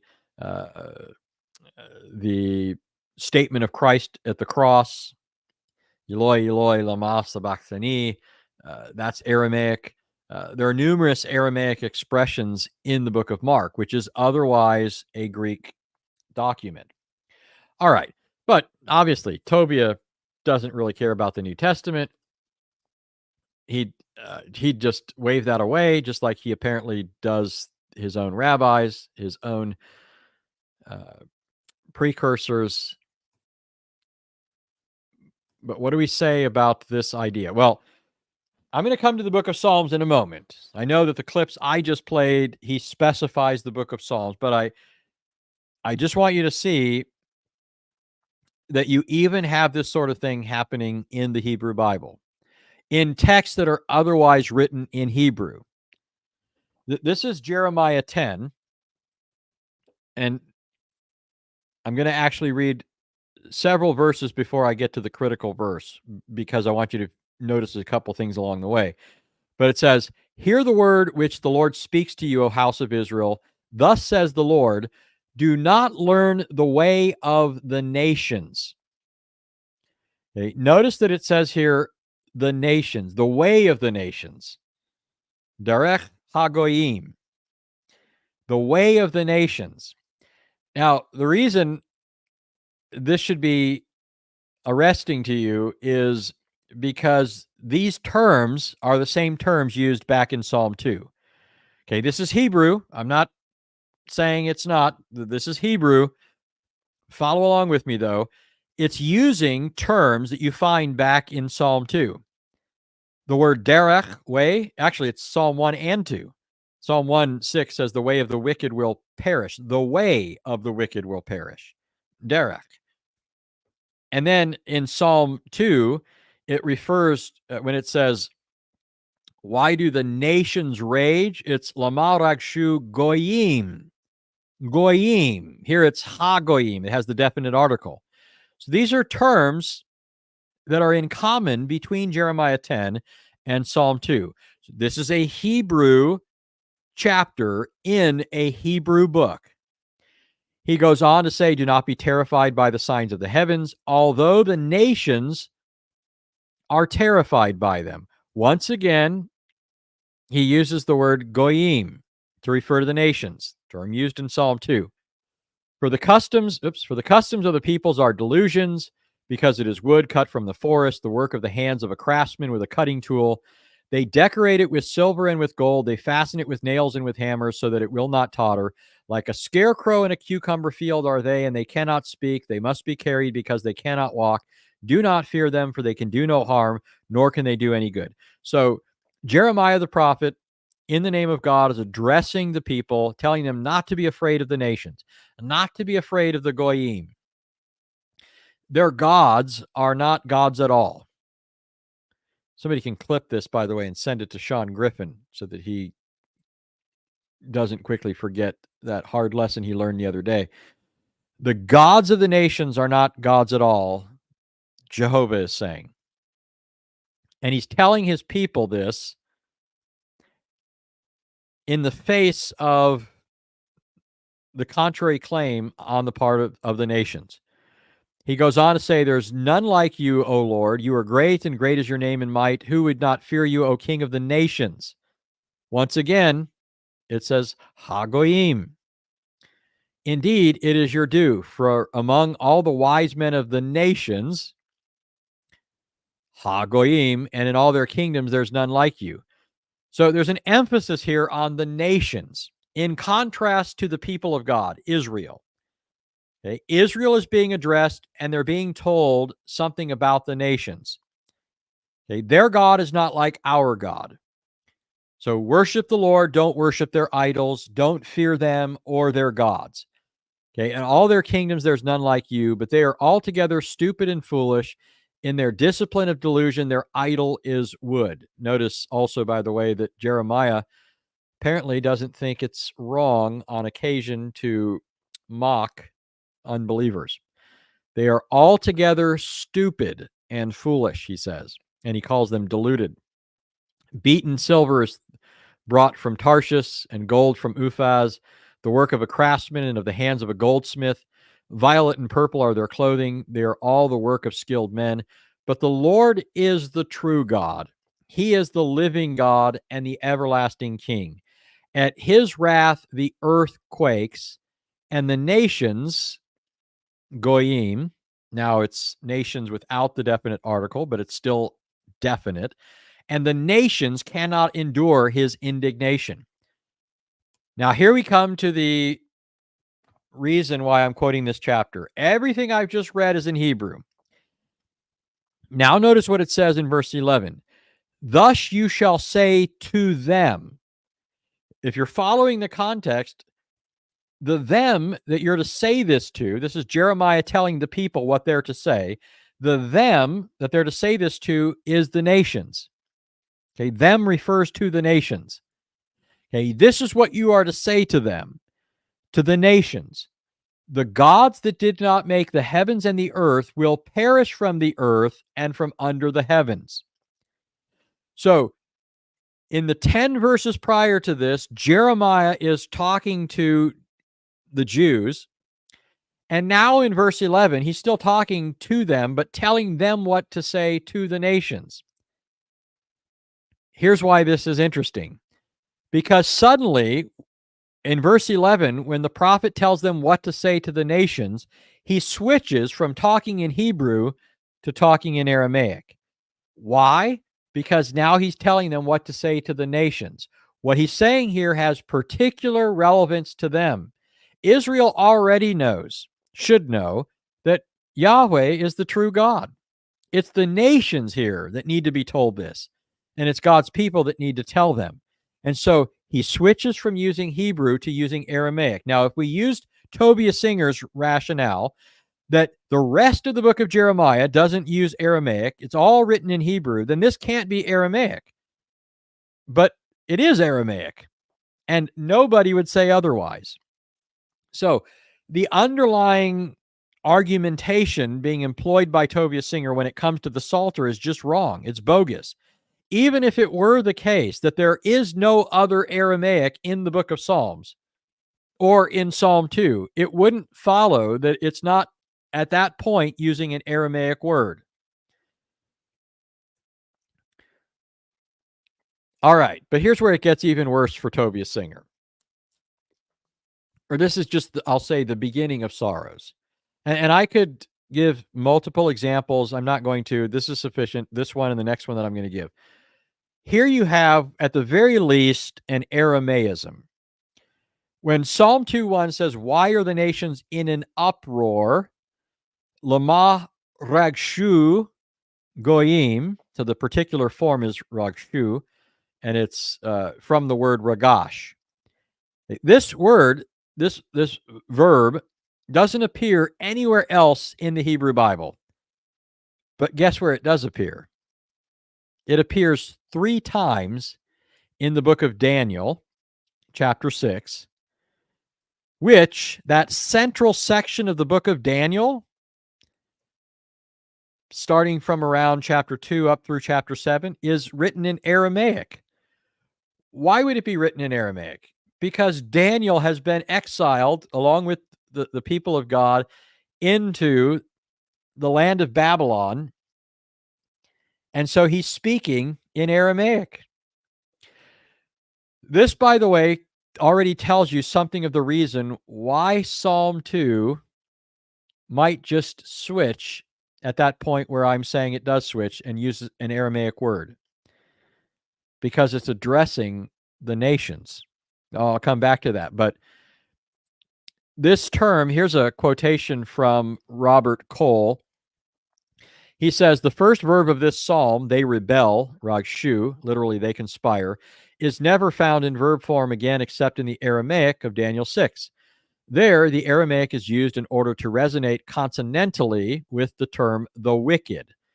So what he's referring to here is, I don't know why he only says 1:4, because so in 1:4 and 1:6, so the last verse of Psalm 1, it says that the wicked will perish in the way, and the word for wicked is reshaim. And this, at the end of Psalm 1, creates a consonantal pun with the first line of Psalm 2. Ragshu goyim, if you read these two sentences together, where one ends saying Reshaim and the other begins saying Ragshu goyim, it creates a bit of a pun in Hebrew. And so he's saying that the reason why the psalmist would use here a word that is otherwise not used in Hebrew, but is found in Aramaic, is in order to create this pun. So already at the beginning of the psalm, you have an Aramaism. Okay, he says its identification as an Aramaism is supported by the Syriac Peshitta translation, an Eastern Aramaic dialect, which renders it with the identical Aramaic verb form. Note that in Daniel 6, there's a conspiracy to kill the successful man of God. In the immediately following Psalm 2, the verb they conspire expresses the same desire to kill as Psalm 31:13 proves. So what he's doing here is he's saying that Psalm 31:13 uses the same verb, they conspire, but it explicitly says there what they're conspiring. They are conspiring to kill this figure. So 31:13 spells out the nature of the conspiracy. And so he goes on, this psalm opens with a murderous plot against the Lord's Messiah and King.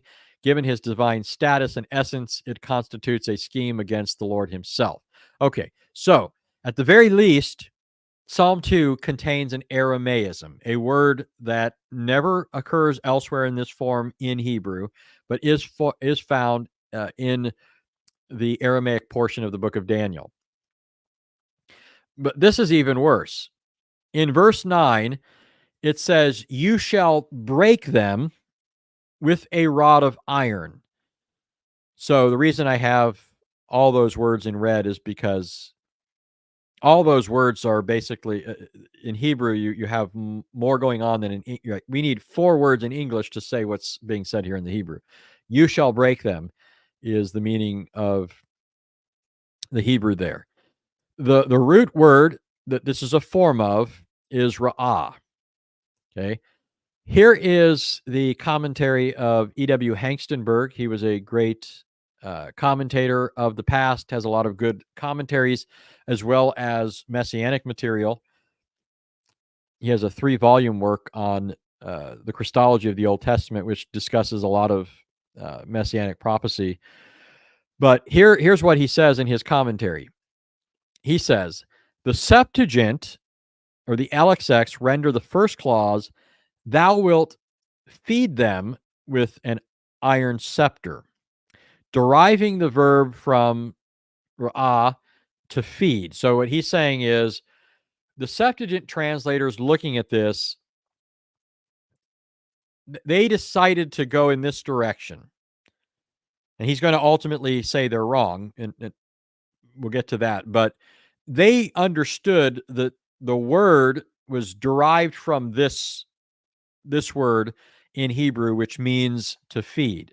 And so instead of saying, thou wilt break them with a rod of iron. It says, thou wilt feed them with an iron scepter. Now, that doesn't even make a whole lot of sense, does it? But then he goes on to say, so also the Syriac, Vulgate, and many later expositors. The present punctuation is then held to be incorrect.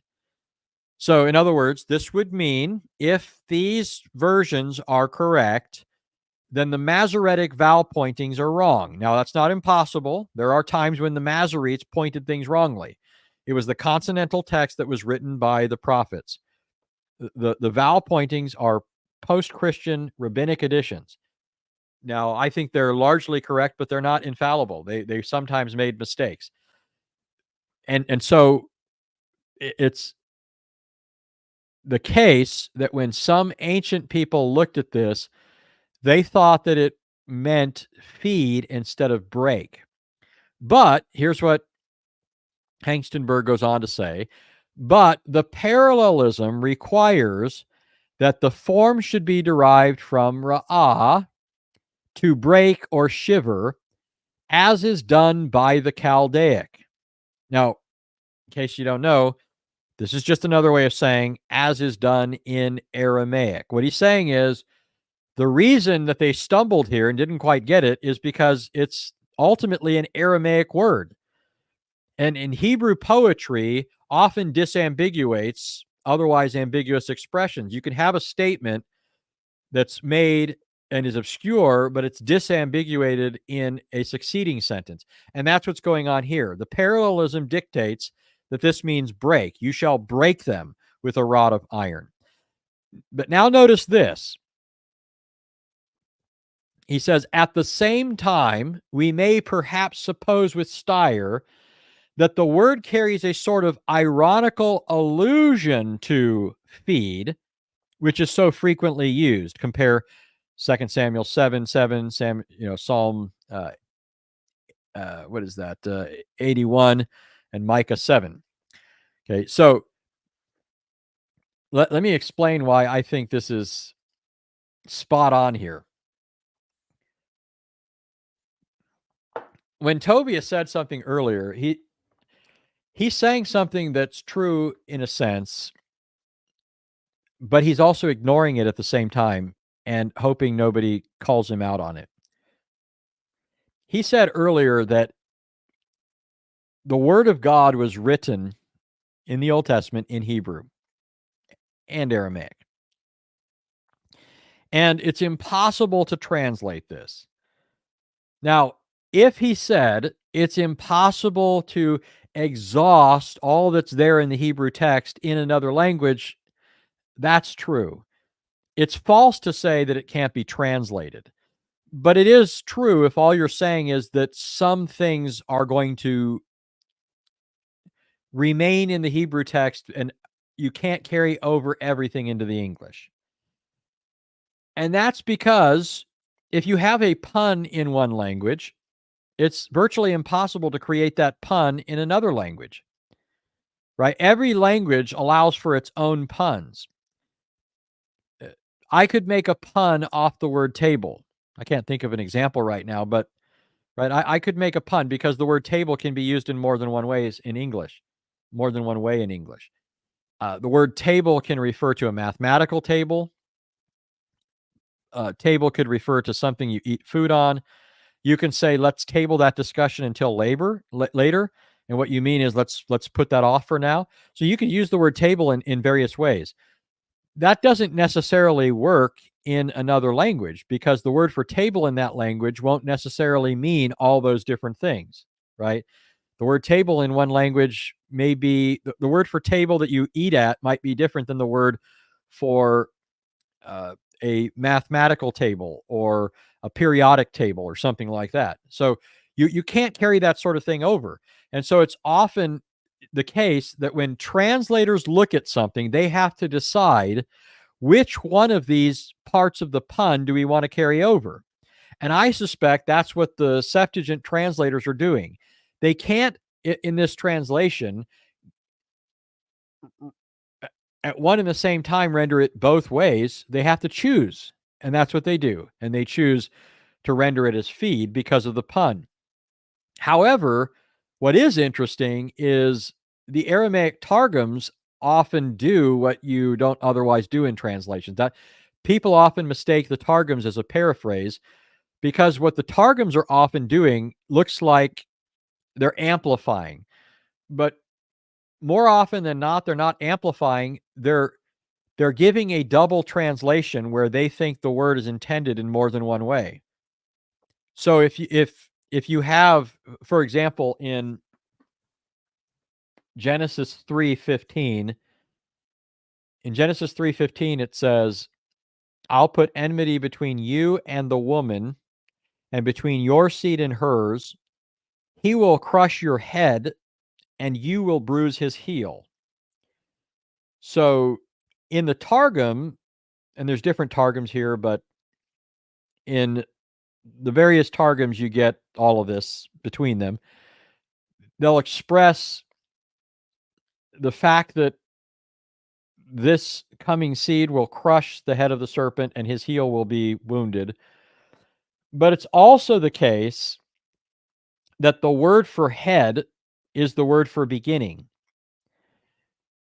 So that when it says, when it makes reference to the head here, and then after that makes reference to the heel, they understand this as also making a play on words indicating the beginning and the time of the end. And so they say that he will remember what you did to him at the beginning. And I'm trying to recall exactly how it words it, but it basically translates it as both a reference to the seed crushing the serpent's head and being wounded in the heel, and understands this to say that because of what the serpent did in the beginning, this is going to happen through the Messiah at the end. Okay, so often the Targums do try and bring out the fuller nuance of this, but that's not typically what you get in a translation. A translation has to opt for one or the other. And so I think this is a very keen insight on the part of Hengstenberg. So notice, though, that what this does when it comes to something like Psalm 212. Suppose the word does mean purity in Hebrew, and it can be read as arm yourself with purity. I don't think that's what it means, but suppose it did mean that. Does that negate that it also could be a way of making a pun on the word for son in Aramaic, which is already the figure who's in view in the psalm? Okay, that's the way that ancient Jews would read these sorts of things, not the way Tovia Singer does. Tovia Singer flattens the text. So when he says you can't translate it, pretending that it's too rich and too full to translate, and then he turns around in his interpretation and flattens it, right? He's actually going against the very dictum that he asserts. All right. Now, where do I want to go from here? All right, so Tovia says there's no Aramaic in the book of Psalms. First of all, I showed at the beginning of the psalm there's an Aramaism, which is a way of carrying over into Hebrew, Aramaic way of speaking. And then he literally uses an Aramaic word in verse 9. But here is Proverbs 31. Proverbs 31. And I think I have something in here where Tovia is going to try and deal with this. But here you have a chapter of the book of Proverbs. So it's part of the wisdom literature, as we would call it, just like the book of Psalms. It's Hebrew poetry. And it's a mother addressing her son, who's a king. It says, the words of King Lemuel, the oracle which his mother taught him. What, O my son, and what, O son of my womb, and what, O son of my vows? Do not give yourself to women, or your ways to that which destroys kings. It is not for kings, O Lemuel. It is not for kings to drink wine, or for rulers to desire strong drink. Okay, now, several things are interesting here. So this is a Hebrew book. and this chapter is in Hebrew. However, it does something interesting. In the first verse, it says the words of King Lemuel, and it uses the Hebrew word for king, melech. Okay, melech or melech. I was confusing it with the word for angel, but it's melech. So the words of King Lemuel, Hebrew. However, later in this same passage, it switches to using Aramaic. It uses the Aramaic form of the word kings. This is not how you render kings in the plural in Hebrew. It is Aramaic. If we listen to Rabbi Singer, this shouldn't be. Now, Singer, I think he he's not only trying to deceive others, but when I listen to him talk about this, it almost looks to me like he's trying to persuade himself too. But anyways, I will come to what Singer says. But here you have a use of an Aramaic word in a Hebrew context. And then notice he turns right around in the next verse and he uses the Hebrew. So here it has the lamed preposition. That's the first letter there, which is represented by the L and the A, right? So lakim, it's plural in Hebrew, but it's the Hebrew plural. Okay. Well, now here's why this is further interesting. By the way, there's another Hebrew word there. Here's what makes this especially interesting. Here you have this Hebrew verse, which uses at one point the Aramaic form of the word kings, but it also, in verse 2, uses the Aramaic form of the word son. So the very thing that Tovia Singer says can't be true in the book of Psalms because the Psalms don't have any Aramaic, which we already saw is not true. Here you see that very thing happening in the book of Proverbs. It's a Hebrew book, and yet the author of Hebrews, or excuse me, the author of the book of Proverbs, at least this portion of Proverbs, inserts in what is otherwise Hebrew an Aramaic word. And he doesn't do it once, he does it twice. So the reason it's different here is only because the first use of the word bar has the pronominal suffix on it, the word my, right? So it's indicating my son. But then in the second occurrence, it's just bar because it's saying, "Oh, son of my womb." And here it's in construct. Actually, in both cases, it's in construct. What if you wanted to render this literally, it would say, "What, oh son of me," and "What, oh son of my womb." So it's here it's in construct. All right. Let's hear Tovia Singer. What does Tovia have to say about this? Well, before I get to what he says about Proverbs 31, I think this is what here's his Proverbs 31. Will you find in Aramaic passages, like in Proverbs, where King Solomon's mother is speaking to her son? And she's speaking in Aramaic. You know, Jewish people typically pray and study in Hebrew, but in conversation, the Hebrew language outside the land of Israel, we sometimes don't use. We use Yiddish, Ladino, other languages.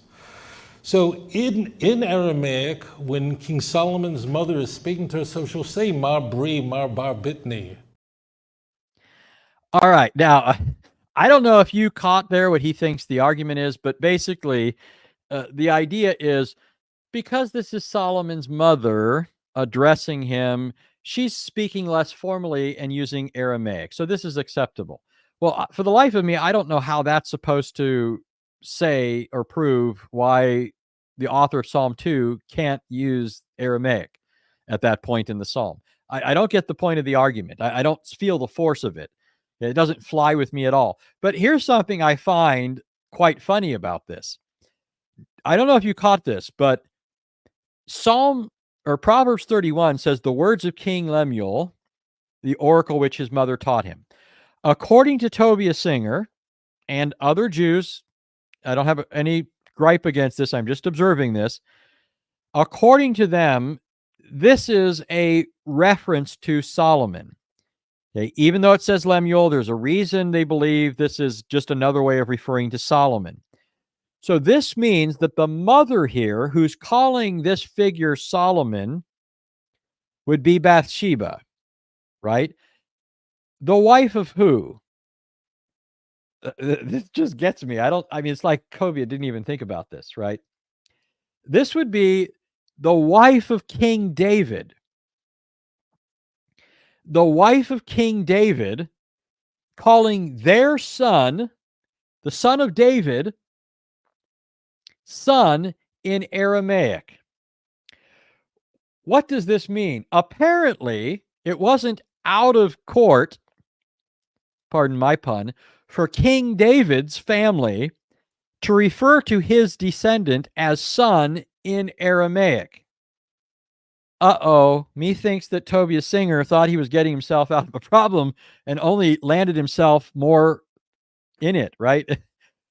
Here he's actually given us reason for thinking that this is a way that David's son would be referred to. I get a kick out of it. Somebody needs to share that with Tovia Singer. Shout that from the rooftops, Tovia. The descendant of David is called son in Aramaic. That's the way Solomon's mother talked about him. She called him Bar, Aramaic. All right. So let's see here. All right. Now I know where I want to go. Okay, so let me say something about this real quick, and then go to another little clip from Tovia. Yeah, so that answer is correct. I mean, Aramaic is an ancient language. It's an extremely old language, and it was gaining dominance as a universal language, or at least of the known world at that time, or the major empire at that time. It became something of the lingua franca for quite a period. The Neo-Assyrian kingdom from about 1000 down to the Babylonians, who also used Aramaic. All this was language that was current around Israel, very close to Hebrew, and so much so that even the very letters, if you look at a printed Hebrew Bible today, you're looking at Aramaic script. Even though it's in Hebrew, it's Aramaic letters, right? That's how much these two languages are close to each other and how much they've influenced each other. Okay, this isn't in our modern Bibles. The letters that we have, the form of those letters is Aramaic. It's not even the Paleo Hebrew that characters that Moses would have used, right? So, I mean, it's silly to listen to Tovia act like, oh, yeah, he couldn't have done this. David wouldn't have done that. And then turn around and say, Solomon's mother, Bathsheba, David's wife, called him Bar. That's okay. But what was it? I wanted to say something here about. Oh yeah, so I just wanted to say something about the significance of switching to the word bar. I've already given some indication of it, but I want to make sure I say it in a way that doesn't go past anyone. So what's happening in Psalm 2 is the psalmist is describing the nations opposing the Lord and his Messiah. And in spite of their vain and futile efforts, God in his sovereign power establishes his king on Zion. He's not up in heaven wringing his fingers, thinking, oh no, autonomous man threw off my yoke and is now running the show. God in sovereign majesty reigns in heaven above. He laughs at all the vain, futile efforts of men. He establishes his king in spite of their opposition. And then at the end of the psalm, when it's calling these nations to repentance and salvation, it shifts for good reason to using the Aramaic word for bar, precisely because this was the predominant language of the nations at that time. Okay. That's why it's not surprising that Jeremiah 10 switches to using Aramaic. That's why it's not surprising when Daniel, who's in captivity among Aramaic speaking peoples, he uses Aramaic. That's why it's not surprising that Daniel's prophecy of the Son of Man is in Aramaic. So in my view, what's happening in Psalm 2 is the psalmist is tipping us off to this fact. This is not only to be understood by the nations as the Son, but as that Son prophesied by the prophet Daniel. I think this is a nod in the direction of Daniel 7. And there are other reasons for that, but there's good reason to do this sort of thing, is my basic point here. All right. Well, oh yeah, okay. So here's Rabbi Tovia Singer's next argument. He says, listen closely. Please don't be offended, but I'm sure you don't read or understand Hebrew, or else you would. Okay, so let me explain to you why none of this could be possible. There's no definite article there. The way you would say kiss the Son in Hebrew is nashku es haben. It's really, really easy. This is not complicated. Now, if you wanted to, theoretically, say kiss the Son, and you wanted to say that the word, we want to do that in Aramaic, you couldn't say nashku bar, because you have no definite article. Nashku bar is nonsensical, it's gibberish. It means if I did nashku Hebrew, kiss, and I did bar, and for whatever reason I just wanted to put bar as son, make it Aramaic, you'd have the words kiss son. Where'd you get kiss the Son? Get out of here. This guy kills me. Okay. So we've already seen what this sort of stuff, this talk amounts to, right? He says that anybody who thinks otherwise is no better than a third grader in Hebrew. And yet, if that was true, we have to say that even Ezra, Radak, all these other rabbinic sources that I quoted, these were all pikers compared to third graders. And of course, Tovia Singer, right?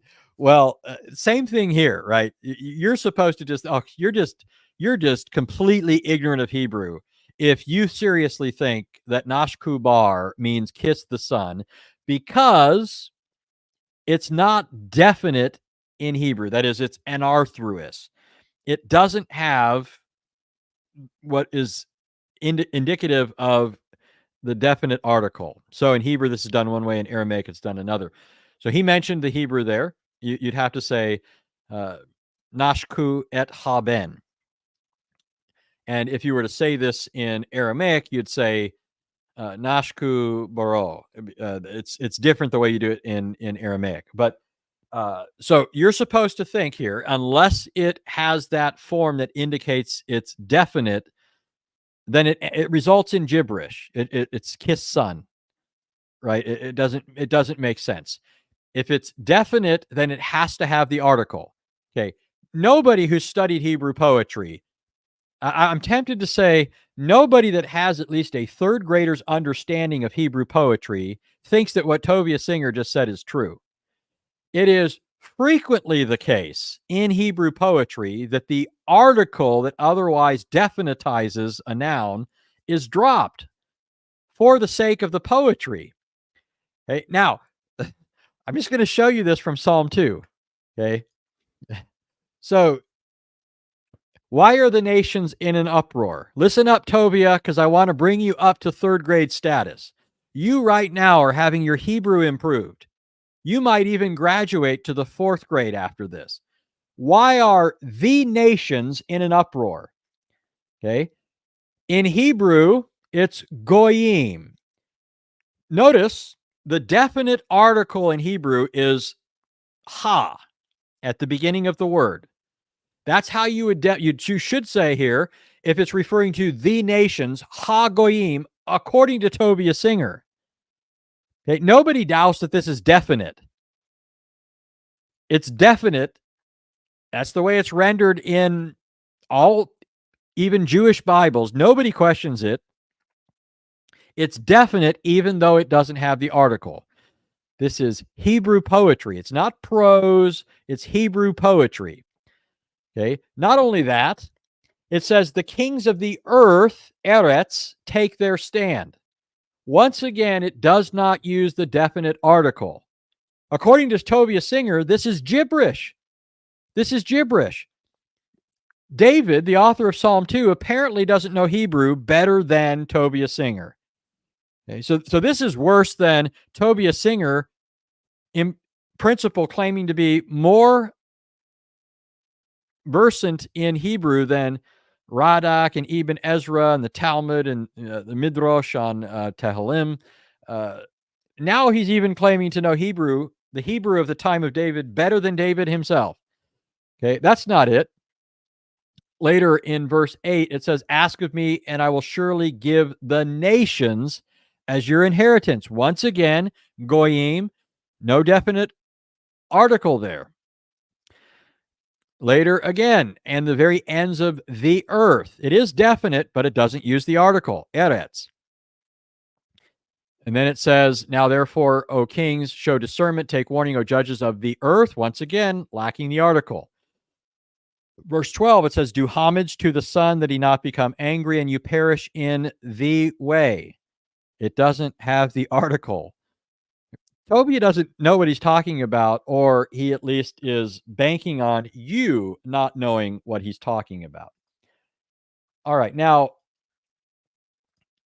there are some other clips I could play from Tovia, but I think I'll just sort of speed this up and get to you all in the chat. But what Tovia offers as an alternative, he pretends that there's all these problems with taking bar to mean son, even though they're not. I just showed you they're not. And then he just gives this other translation, but doesn't point out that there are all sorts of problems with it that I'd love to hear him try and resolve. But the way Tovia does this in Psalm 212 is he says, first of all, the phrase nashku bar.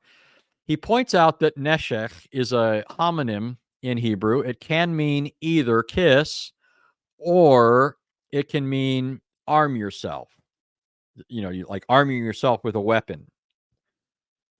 So that's the first thing. He claims that the command here is not to kiss, but to arm oneself. Now, there's all sorts of things that can be said against that. I mean, one thing is that's just not the way the word is.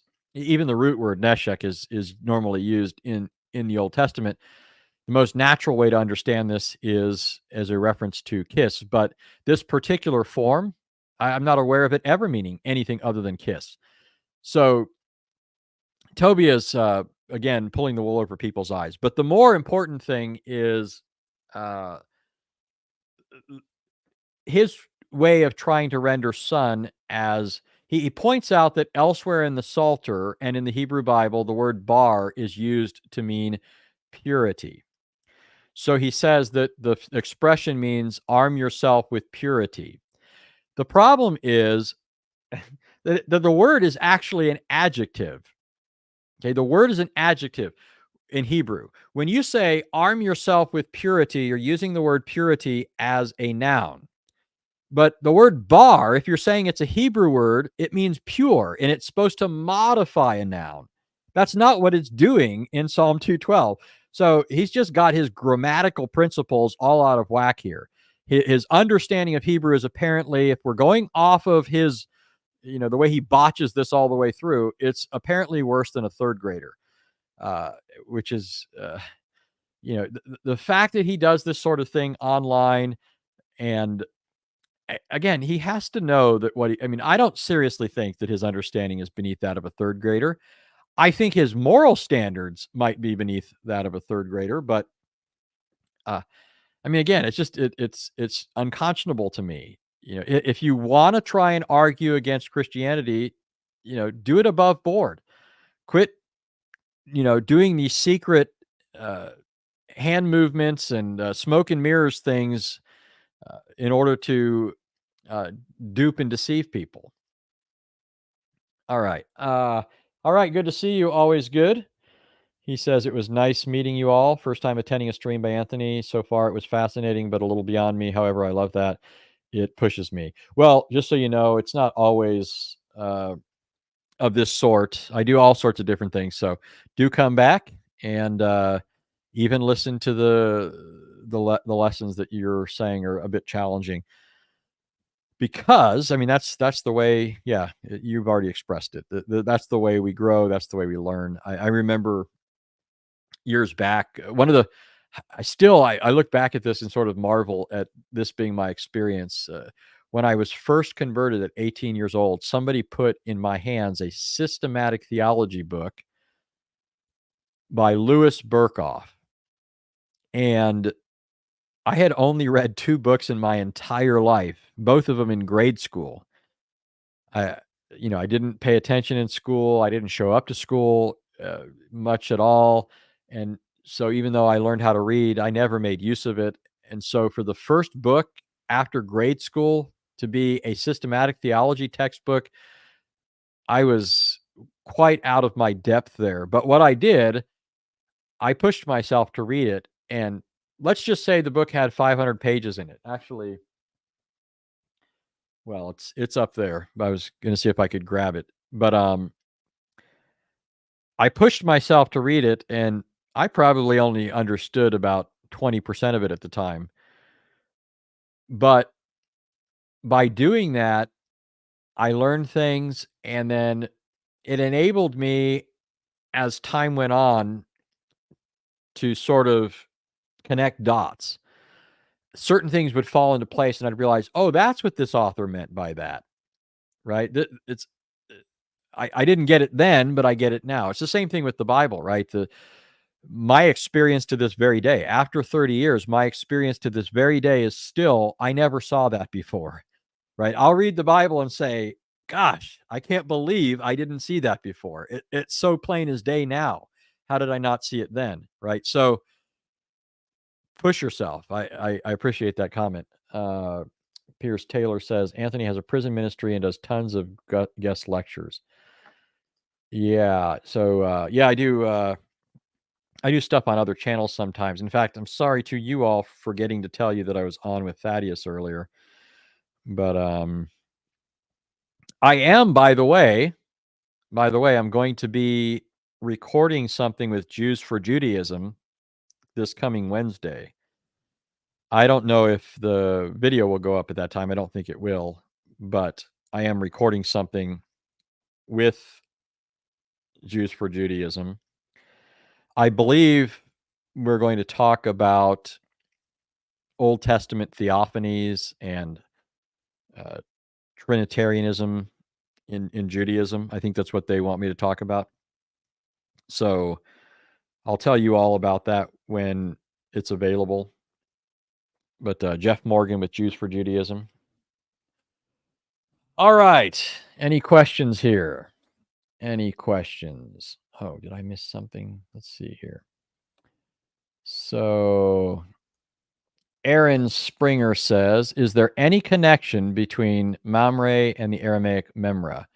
God comes and speaks to Abraham there, and I can't find origins for Mamre.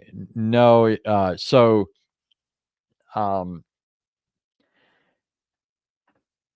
it's not the Aramaic word for word,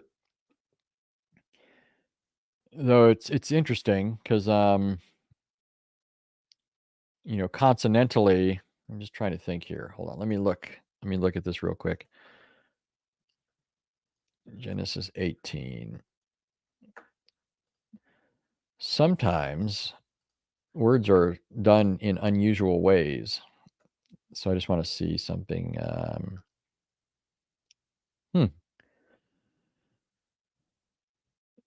Yeah, interesting. All right. So the word isn't the Aramaic word for word. It's a proper name for that location.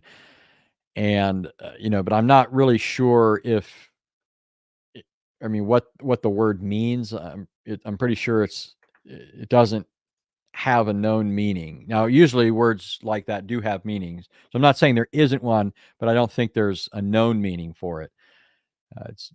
So for us at this point, it's just a name for the place, but there's no connection here to the Aramaic word for word. Yeah, so you're probably not finding anything on it just because we no longer know what its etymology is and so forth. And thank you so much, Joseph. Thank you so much for that. Just because we like just becauses. Just becauses are great. They help us to have a taco here and there. Um, oh, and then Aaron says you missed this earlier super chat. I'm sorry, Aaron. As you can see, I did catch it, but I'm probably you might have thought that I was supposed to notice it before and didn't, but there is a thing here now that I didn't used to have before where it gathers up the super chats, which makes it convenient. So when I go to it, it'll if I happen to miss it scrolling by, once I press this, it'll pull those all up. So just so you don't feel like you have to do a second super chat next time, I will eventually catch it once I look at this particular thing. It's hard to explain to you guys what it looks like on my end. But thank you, Pierce Taylor. Thank you. But the way I see things on my end is not the way you see things. And I wish there was some way to make all this work better, but I am technologically impaired. Quoting Weird Al Yankovic, I'm technologically impaired. And so I don't really know how to iron out some of these wrinkles. But anyways, so I see some Hebrew chatter. John A says, God is truly awesome indeed, indeed. Melissa says, the more you progress forward and not give up, you'll learn. The Bible is amazing because you always learn something. Indeed, indeed. And like I said, I mean, I might have told you guys a story before, but if I have, it's been a long time. There was a guy, friend of mine, dear friend, lived with us for a while. He had a very strong conviction. So that being the case, it makes what I'm about to tell you really surprising to me. I couldn't believe when he said this, but for a couple reasons, but he said to me one day, he said, "Brother," he said, I'm having trouble getting into my Bible. I'm not having trouble praying. He says, I love fellowshipping with the Lord and praying and all that, but he goes, I'm having trouble getting into my Bible. So the first thing that surprised me is when he said he's having trouble reading but not trouble praying. Typically, the fact of the matter is when you look at guys and girls, this is just what I know from experience. Women are often much more faithful in prayer than men. And it's often the case, or not, I don't want to say often, but if you're looking statistically at things, it's more often the case that men will be given to studying the Bible and women might slack off there. Right. So I'm not saying every woman. There are obviously all sorts of women who are good about reading their Bibles and good about praying. There are men that are good about praying and reading their Bibles. But when you're just looking at things statistically, women tend to be more faithful in prayer. And so it was surprising to me that he said this because it was, statistically, it's just unusual. But that's not what really hit me. What really hit me is when he said why he was having trouble getting into the Bible. You might expect, well, he's experiencing some spiritual declension. Maybe he's, wandering in his thoughts and he needs to repent and meditate and stuff. Maybe that's what's going on. But what he said is, he says, I'm having trouble getting into my Bible because I know it so well. It's like too familiar to me. And when I heard that, I was like, for all my love for him and my high regard for him, I thought, what in the world are you thinking? Come to your senses, you insane man. I'm thinking, you are fooling yourself if you think that you have arrived and you have this book, all figured out. Sure, you can be familiar with the Bible, but not in the sense that it's so familiar to you that you can safely set it aside and think there's no further profit for you here. That has never entered my mind at all as my own thought, right? Obviously I heard him say it, but in my mind, this has never entered my mind. The Word of God continues to astound me. It continues to astound me, and it should continue to astound all of us. And that's why, we should always just keep plodding away at the Bible. It'll continue to bring forth treasures. It'll continue to feed your soul. It'll continue to enable you to grow in grace and knowledge and so forth. So keep reading. So Rick says, do you ever refute any of Dan McClellan's contents? He's a language translator for the Bible. Apparently, I don't know where his heart is, but he seems to not believe the Bible's inspired. So if I'm not mistaken, I think this might be a guy who does a lot of stuff on TikTok. If I'm thinking of the same guy, he actually does have a theological axe to grind. He's a Mormon, though he has made some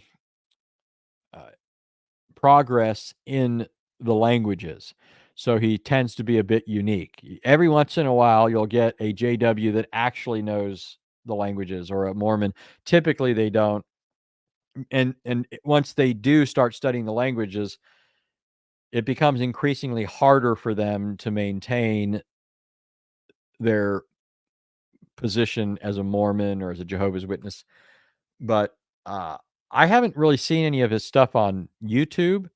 Every once in a while when I'm scrolling through TikTok, my kid's fault, I'll see something from at least the person I'm thinking of, if that's him. And I've been asked on occasion to respond to some of his stuff. Problem is, it being on TikTok, the way he does TikTok, he actually does it well. He has what I've done a little bit on TikTok, but apparently I haven't made much of a splash there. I think I've got like 400 followers on TikTok, and he's got like tens of thousands, I think. But I've just taken clips from my videos here and I put them on TikTok, so there's nothing fancy about them. His videos are very dense. It's like he tries to condense 5 pages into 1 or 2 or 3 minutes. And so the videos tend to be the kind of fast-paced things that work well on TikTok. And believe it or not, that sort of thing takes a long time. Spurgeon, the great C.H. Spurgeon, who used to train people for ministry, he was once asked, how long does it take you to prepare a sermon? And Spurgeon said, well, that depends. He says, how long is the sermon supposed to last? And the person says, an hour. And he goes, I could probably be prepared in 24 hours to preach a good sermon for an hour. And then the person said, oh, well, then if it's only half an hour, then it would probably take you much less time to prepare for it. He goes, oh, no. He goes, if I was going to preach for half an hour, it'd take me a week. And then the person, puzzled, says, what? And Spurgeon said further, if he was preaching for only 15 minutes, it might take him 2 weeks. Now, I don't think Spurgeon was trying to be literal here. I'm sure Spurgeon could have whipped a sermon together in, half-hour sermon in less than a week. But the point that Spurgeon is driving at is the less time you have, the more you have to leave out, and the more careful you therefore have to be with everything you keep in order to prevent confusion, in order to speak with clarity, in order to get everything across. It really does take a lot of time. So when I've done scripted videos in the past, which I used to do for David, it took me so much more time to do those videos than it takes me to do these live streams. It really did. There's a lot of editing and stuff involved. So that's kind of behind why I haven't really done anything. Number one, I don't have very many people watching my stuff on TikTok, and I think he's mostly on TikTok. And two, I'd have to learn to speak quickly, which is something I don't do very well, as you all know. No, I'm kidding. I could and might do something eventually, but at the present, I just haven't, because it would be time consuming, though it could be valuable. So I may. Yeah. So Marion says, it happens almost every time I read a text in the Bible. I've seen it before, but I've never seen. Right. That's, I think it should be the universal experience of all Christians, right? Shame on us if we think we've arrived. Shame on us if we think we've arrived. So Ski Bro says, I don't know everything. Plus, I'm kind of rusty. I'm assuming that has to do with your prior discussion on the languages. John A., talking to Michelle, says, glory to God. How great is the love the Father has lavished on us, that we should be called the children of God. I amen that with you all. All right. So, Mini Ninja says, what do you think about conditional immortality? Seems like the traditional view of hell doesn't take into account the Old Testament background, so misunderstands perishing death language. So I would not agree with that. There's, one of the things, actually, so one of my mods here, Slam, she differs with me on this. And I said something about this before, and the possibility arose of interacting with Chris Date, who's probably one of the, if not I would say the foremost advocate within otherwise evangelical circles of conditional immortality. I like Chris. One of the things that I like about him is, unlike other conditionalists that I've met, he does genuinely seem to be trying to go with the text. Every conditionalist that I've read, I'm not claiming to have read them all, just give me the impression overall that they're bent on doing away with what they don't like rather than just accepting what the scriptures teach. But I don't get that impression from Chris. I think he's wrong, but I don't get that impression from him. Well, the possibility arose that we would have a conversation. And at the time I said, no, I'm not really interested in debating that issue. But I think I told Chris, I'm not like ironclad saying I'll never do anything. I might be willing to do something. It's not my focus right now. And I've got what I consider some bigger fishes to fry. In fact, I didn't tell you guys, I have a few debates coming up, but one of them down the road is with Jerry Hayes, and he's talking about possibly turning it into a book. So even though I come ready in all my debates, loaded for bear, I want to be extra specially prepared for that debate. Anyways, but here's one thing, throw this out there, that I look at when it comes to, so for years I've read other authors on this issue. Edward Fudge would be a prominent example. And one of the things I remember him doing a lot is pointing to words in the Old Testament that talk about destruction of the wicked, right? It talks about the wicked being consumed. It talks about them perishing. Psalm 1, which we were looking at earlier, it says, the wicked will be like the chaff which the wind drives away.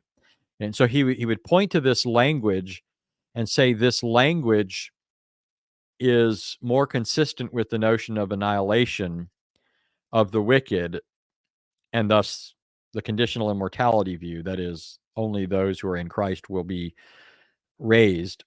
Now, there's a lot of issues here with the language. I would agree that the term for immortality is used in Scripture to refer to the just. Those are the ones who are clothed in immortality.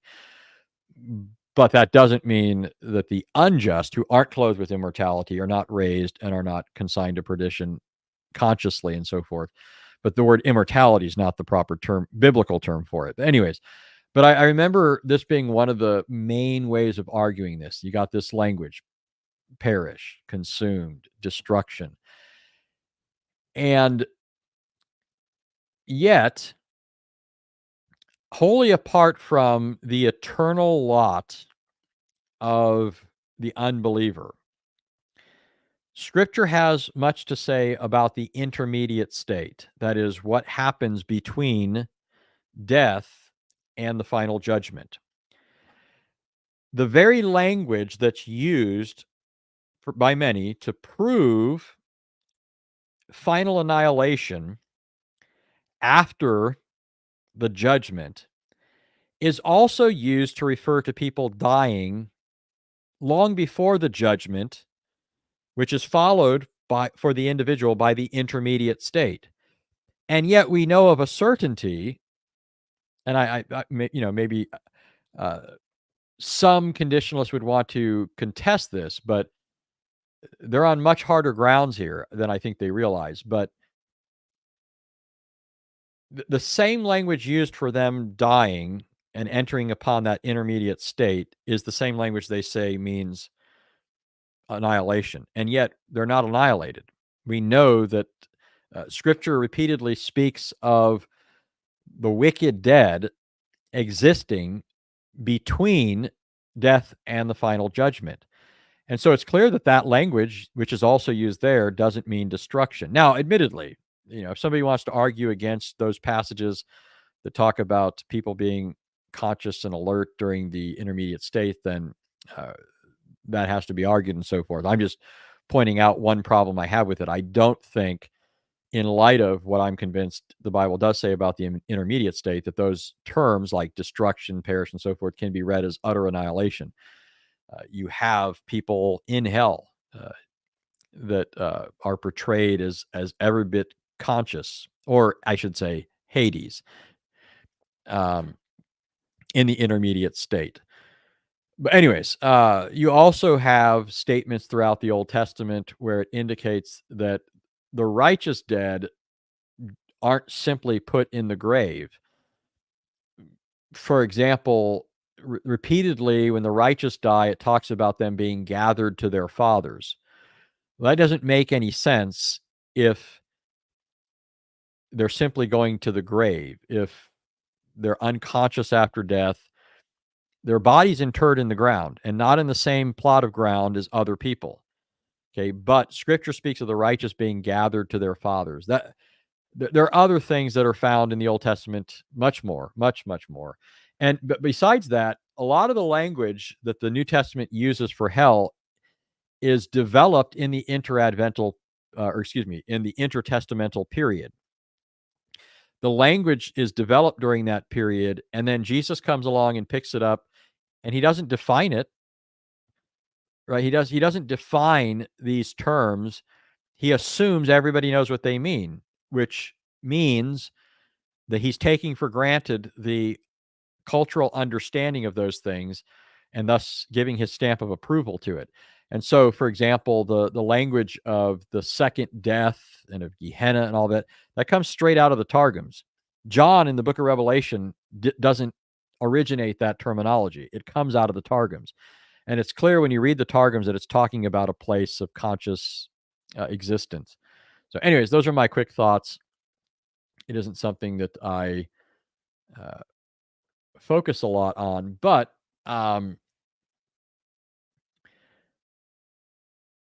it's, I mean, because part of the reason I don't focus on it is because I think it almost doesn't need expression, right? I think that people, when they're pricked in their conscience of the guilt of sin, are naturally affrighted, right? They don't think they're going to get off. They're worried about being judged. And so it can almost be quietly passed over. Not that I think you should always do that, but think about Paul. Think about what Paul does. I don't think that Paul speaks of hell very often. There's a couple of places where it might be in view, but I don't think he talks about it much. Jesus does, right? So, anyways, those are my quick thoughts on that. But Slam, look, she loves me anyways. She loves me anyways. All right, yeah. So he says, not a Greek expert, but eternal can refer to the outcome being final. Part of the problem with that, not the whole answer, but part would be that the same language talking about the wicked being consigned to eternal punishment is that the same language is used for the righteous entering into eternal life. So we have to be willing to do with the one what we do with the other. But anyways, Skibro says I missed his question. Well, that's mean. It's mean of me. Where is that? Skibro says, where's Skibro's question? My avatar is what you get? I don't know how to answer that. I don't know how to answer that.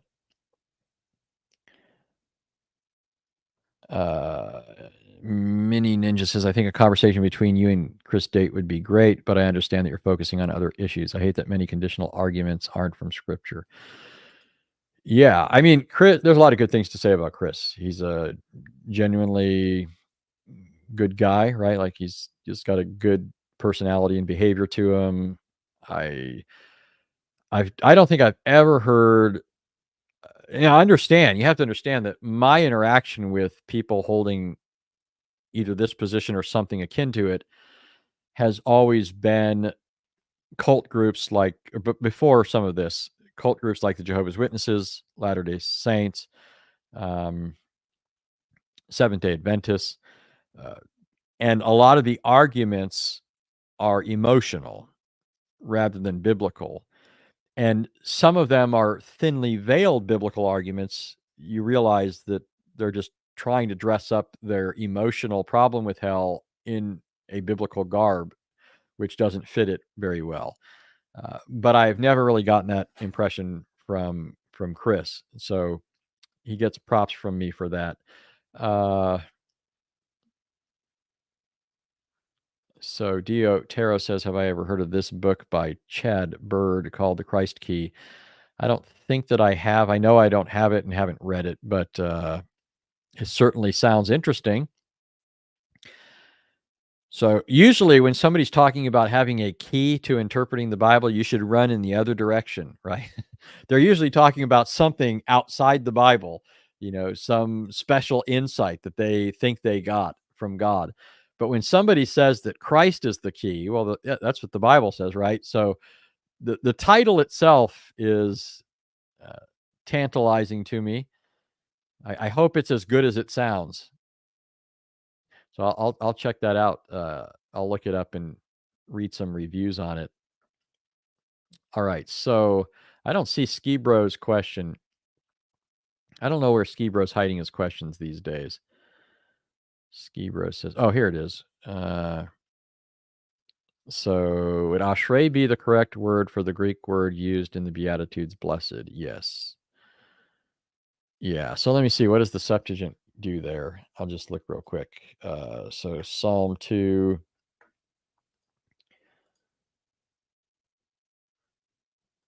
Psalm 2, the Septuagint says, oh wait, I'm sorry. I'm saying Psalm 2. It should be Psalm 1. Yeah.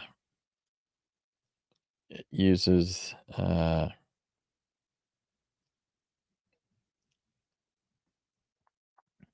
it uses Makarios, which is the same word used throughout the Beatitudes. So the Jewish translators of the Septuagint used the same Greek word that Jesus used. All right, so Patrick Brannon said, is the religion that we currently refer to as the Jewish religion Antichrist? Also, oh God, bless me if I support the political agendas of the modern state of Israel. The Lord will bless you if you support Anthony Rogers. For those that don't know, Patrick is a funny man. So there's a lot of sarcasm in what he says. So I do take it that the first part is at least a little bit more serious than the second part. But certainly opposition to Christ as having come in the flesh is Antichrist in the sense that, well, in 1 John, the word Antichrist is used to refer to a theological position, right? So it's to be Antichrist is to deny the Father and the Son, or to deny that the Son has come in the flesh, that sort of thing. So it's not per se a political figure, right? You get a lot of people who want to make the Antichrist a political figure. Whether there are other passages that demonstrate that, that's another question. But at least in terms of what John is saying, John's the only author that uses the phrase Antichrist.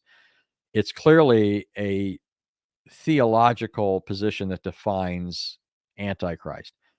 But John speaks of Antichrist as a spirit that was already at work in his days.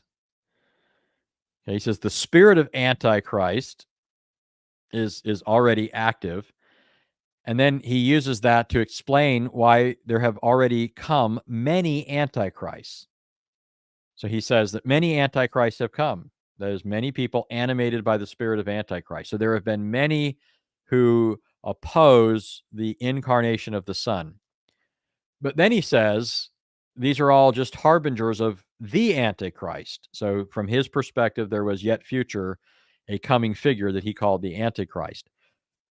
Now, I'm not going to get into whether that's referring to a figure that came in his near future or somebody that is still on the horizon, but I would say that anybody who denies the incarnation of the Son is in effect Antichrist. That's the definition of the term. But it would especially apply to people setting themselves forward as teachers, prophets, and that sort of thing. Anybody claiming to be speaking from God or for God, denying the incarnation of the Son, is Antichrist. Mini Ninja says, my first super. Hey, thank you so much. Thank you so much. Oh, and you say love your channel, conditionalism, with the question mark after that. So I think I addressed your conditionalism question. All right. Yeah, J-Box says we have already overcome them, and our Lord and Savior has already overcome the world. This is the victory that has overcome the world, our faith, indeed.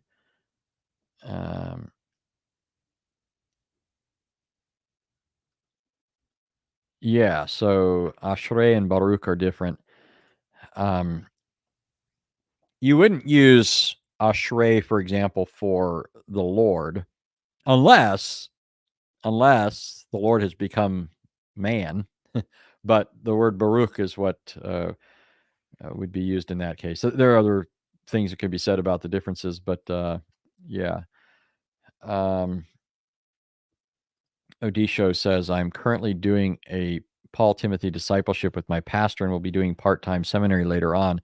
What advice would you give someone getting into pastoral ministry? Oh my, you want to keep me here all night. One thing I would recommend, I mentioned Spurgeon before. I would recommend Spurgeon's book, Lectures to My Students. That's an old classic. Spurgeon's book, Lectures to My Students. That's a very good book on pastoral ministry.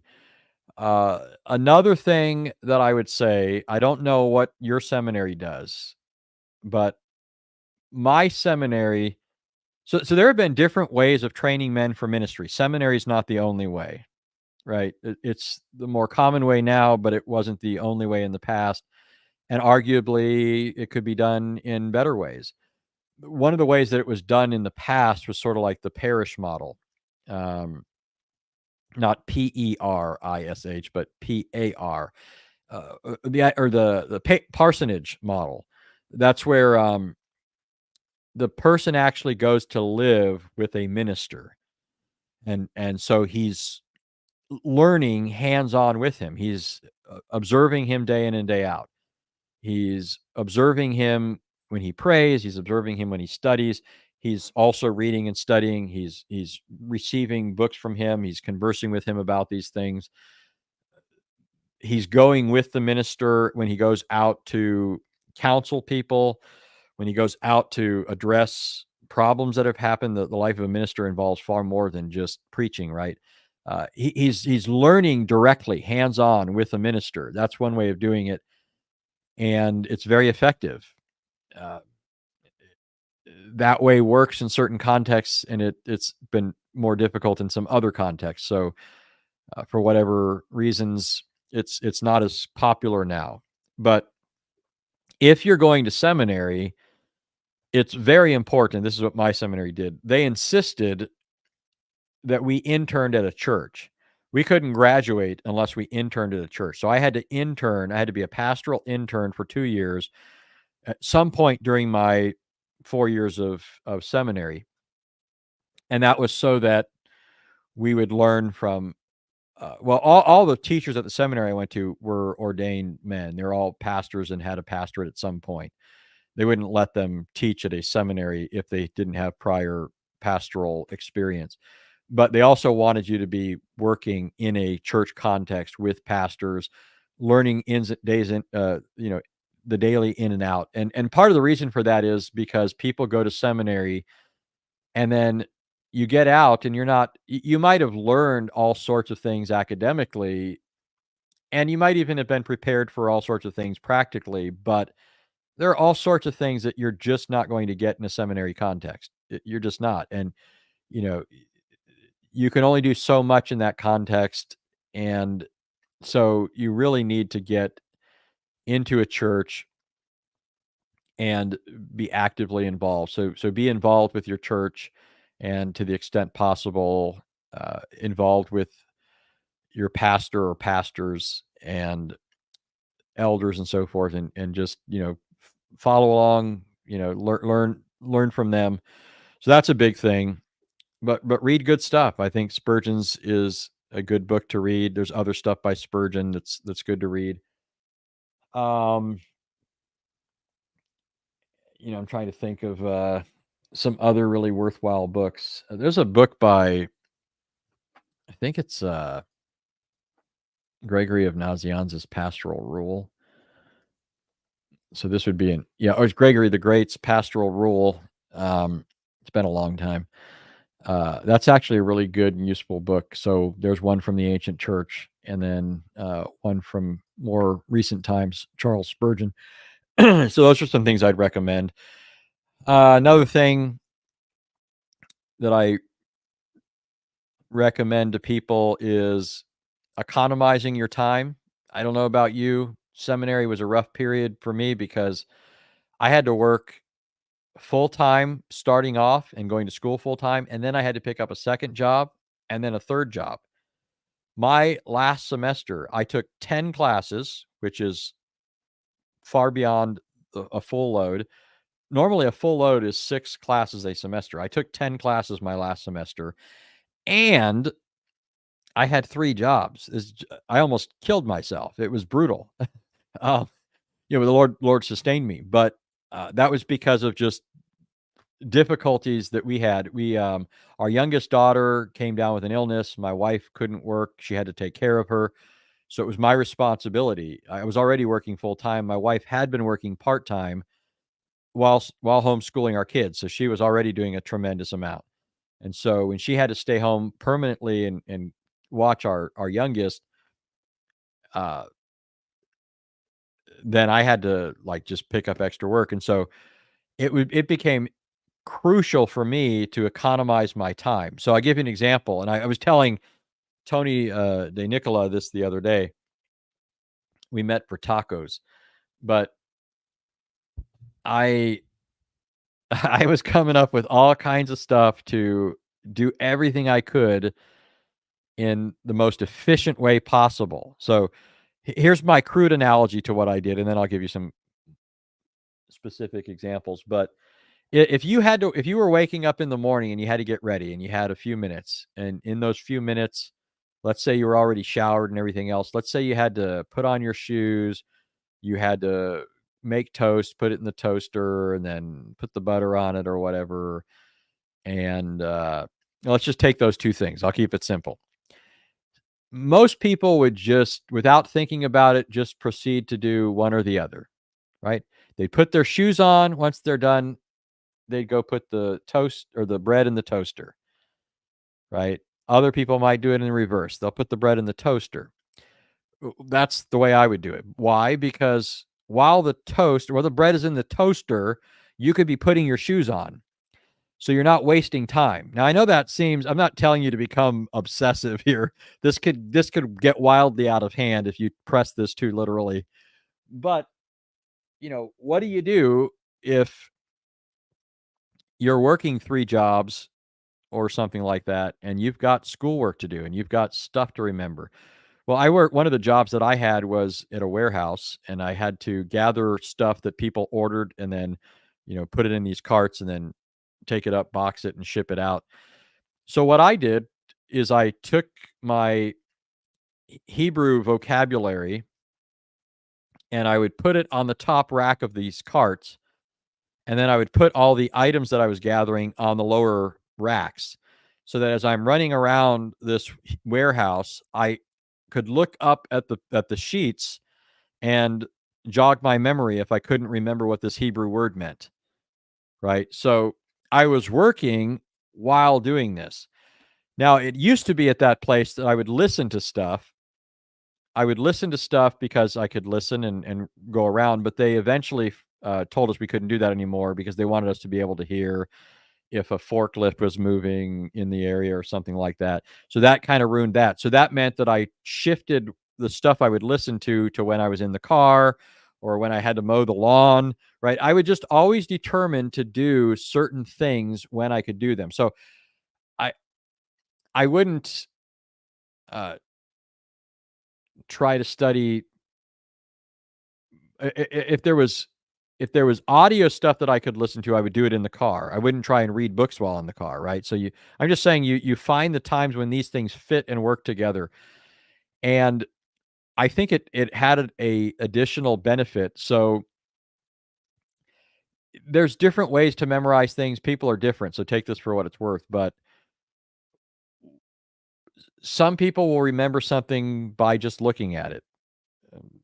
Some people will remember things by hearing it. Some people will need both. Some people will be equally benefited, or one will be better, but the other will enhance it, right? For me, I think it kind of makes me think of the difference between a person who is strong because they grew up their whole life working on a farm, and so they've got these dense muscles, right? They may not look muscular like somebody at the gym, but these people that have grown up that way are incredibly strong. I remember a guy that he wasn't bigger than most people, right? he had the strongest grip of anybody I've ever met, even the biggest and strongest people I've ever seen.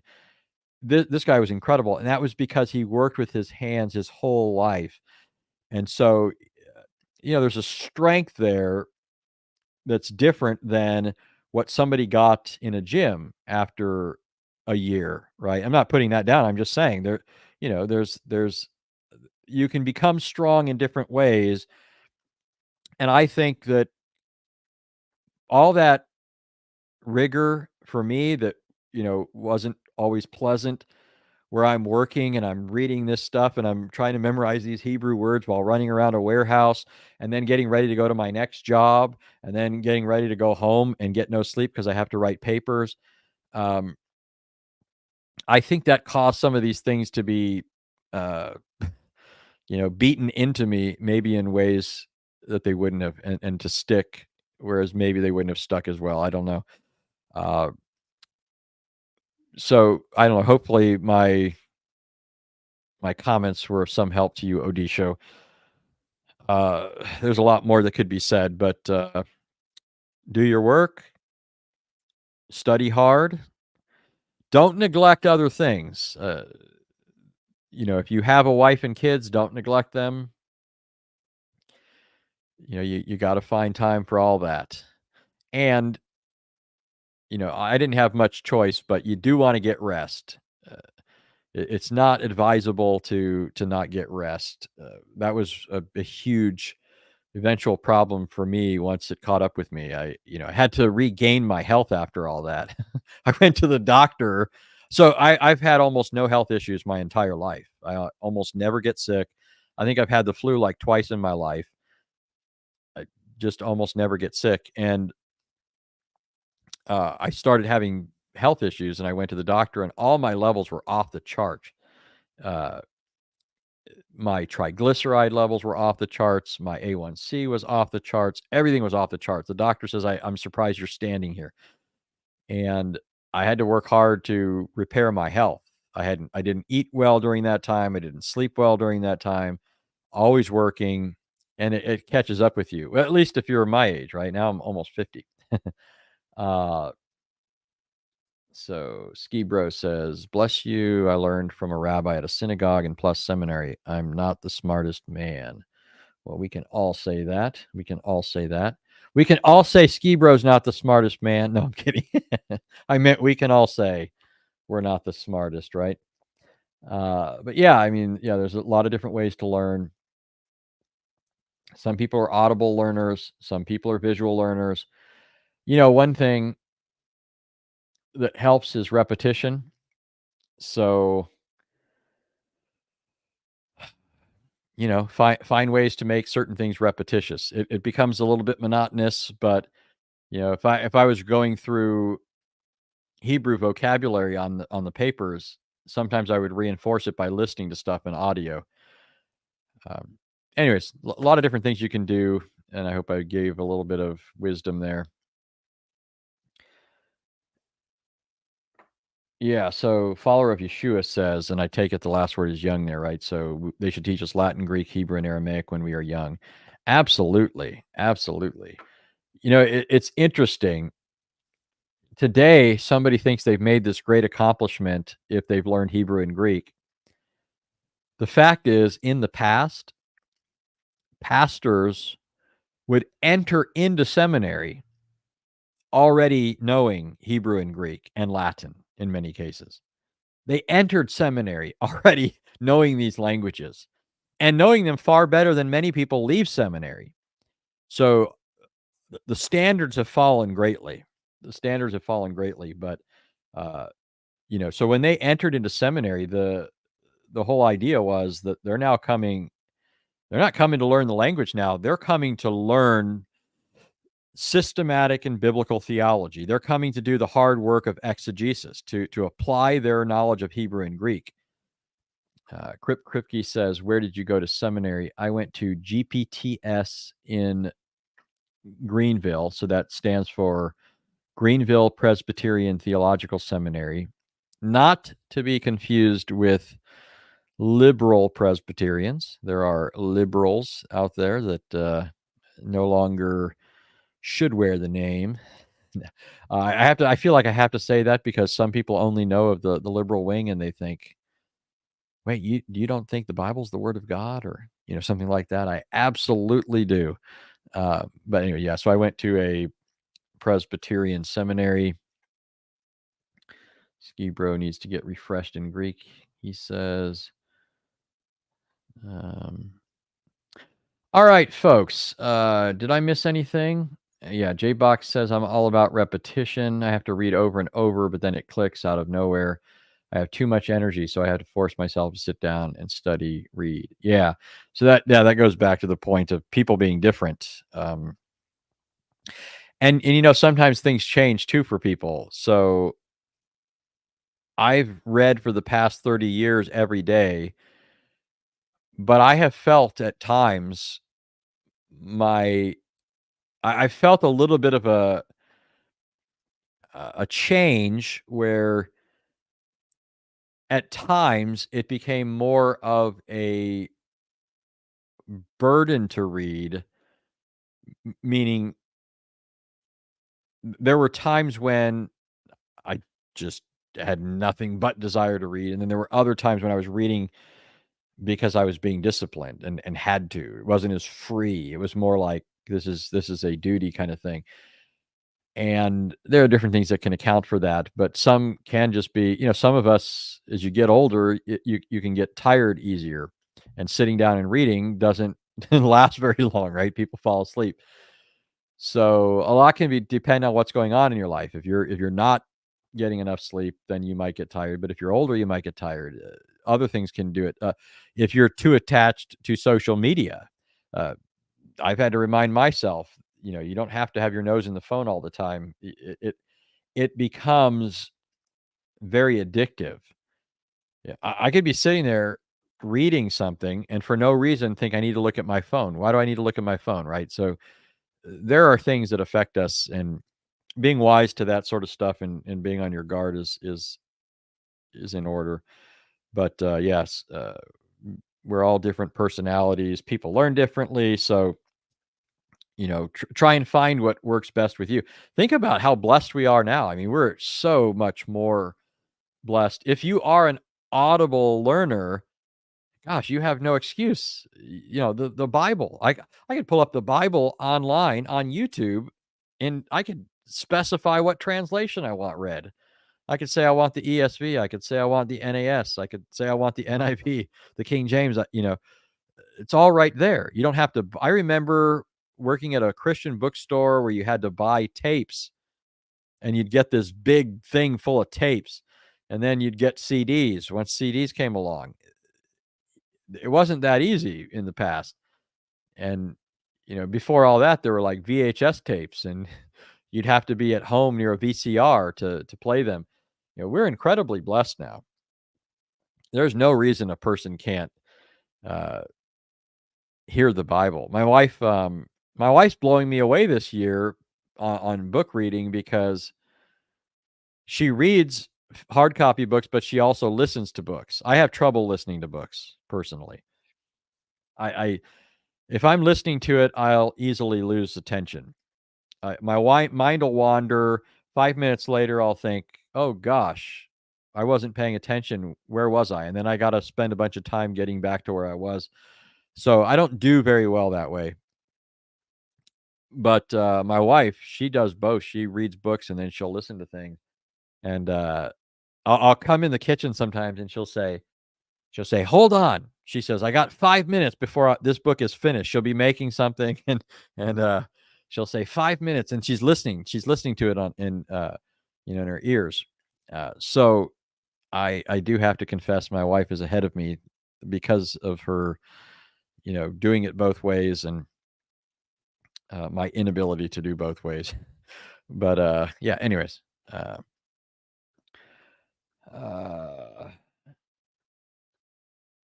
see here. Yeah, J Box says I need a book in my hands.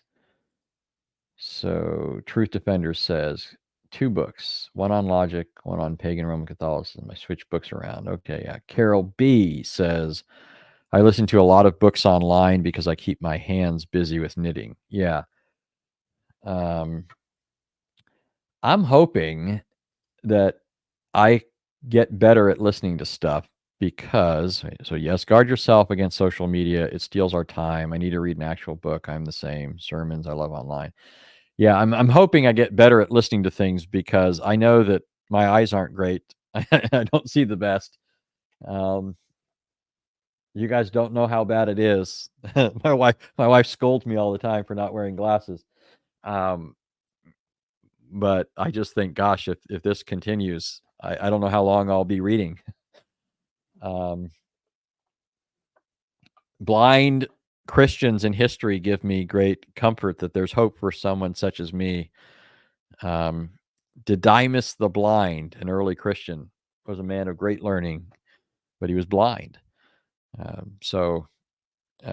I'm hoping that I have the retention that's needed if I go blind. I don't think I'll go blind. I could. I don't know, but I'm sure that my eyesight will get worse. So unless the Lord takes me before then, but generally speaking, things going the way they go, they'll get worse. And so I'm just hoping that I have a better attention span for listening. Sad I've been waiting for this program for a week, yet I missed. Well, it's all recorded, so you can go back and listen to it. Truth for all. Is that Ethiopic, by the way? Is that Ethiopic? The lettering there? I'll come back to that. But Michelle says, get glasses. You see so much better. Please, it's blurry without glasses. Yeah, I mean, I know. Elle says, because I didn't think to tag originally. Oh, what did I miss? What did Elle? Oh, if your wife is ahead of you, when can she come on here? It's funny. So I'll come to this question from D in a minute. I see your question, D. So my wife would probably never come on. That's just not her style.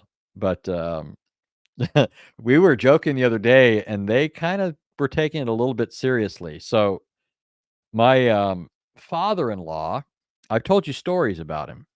We've been arguing for 20 years over the Bible, over Christ as the Messiah.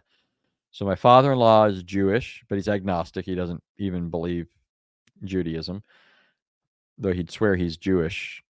And he's Jewish even though he's agnostic. My wife's not Jewish because she believes in Jesus. Right? Put that together. So she's every bit as Jewish ethnically in terms of her DNA as he is, right? Both her parents were Jewish. And yet he's more Jewish than she is because she's no longer truly Jewish because she believes in Jesus while he's an agnostic. But we've had conversations over the years, and the other day they were joking that I ought to have him come on and we should just have our normal arguments that we normally have. And I do actually think it would be somewhat entertaining. You guys would get a bit of a kick out of it, but I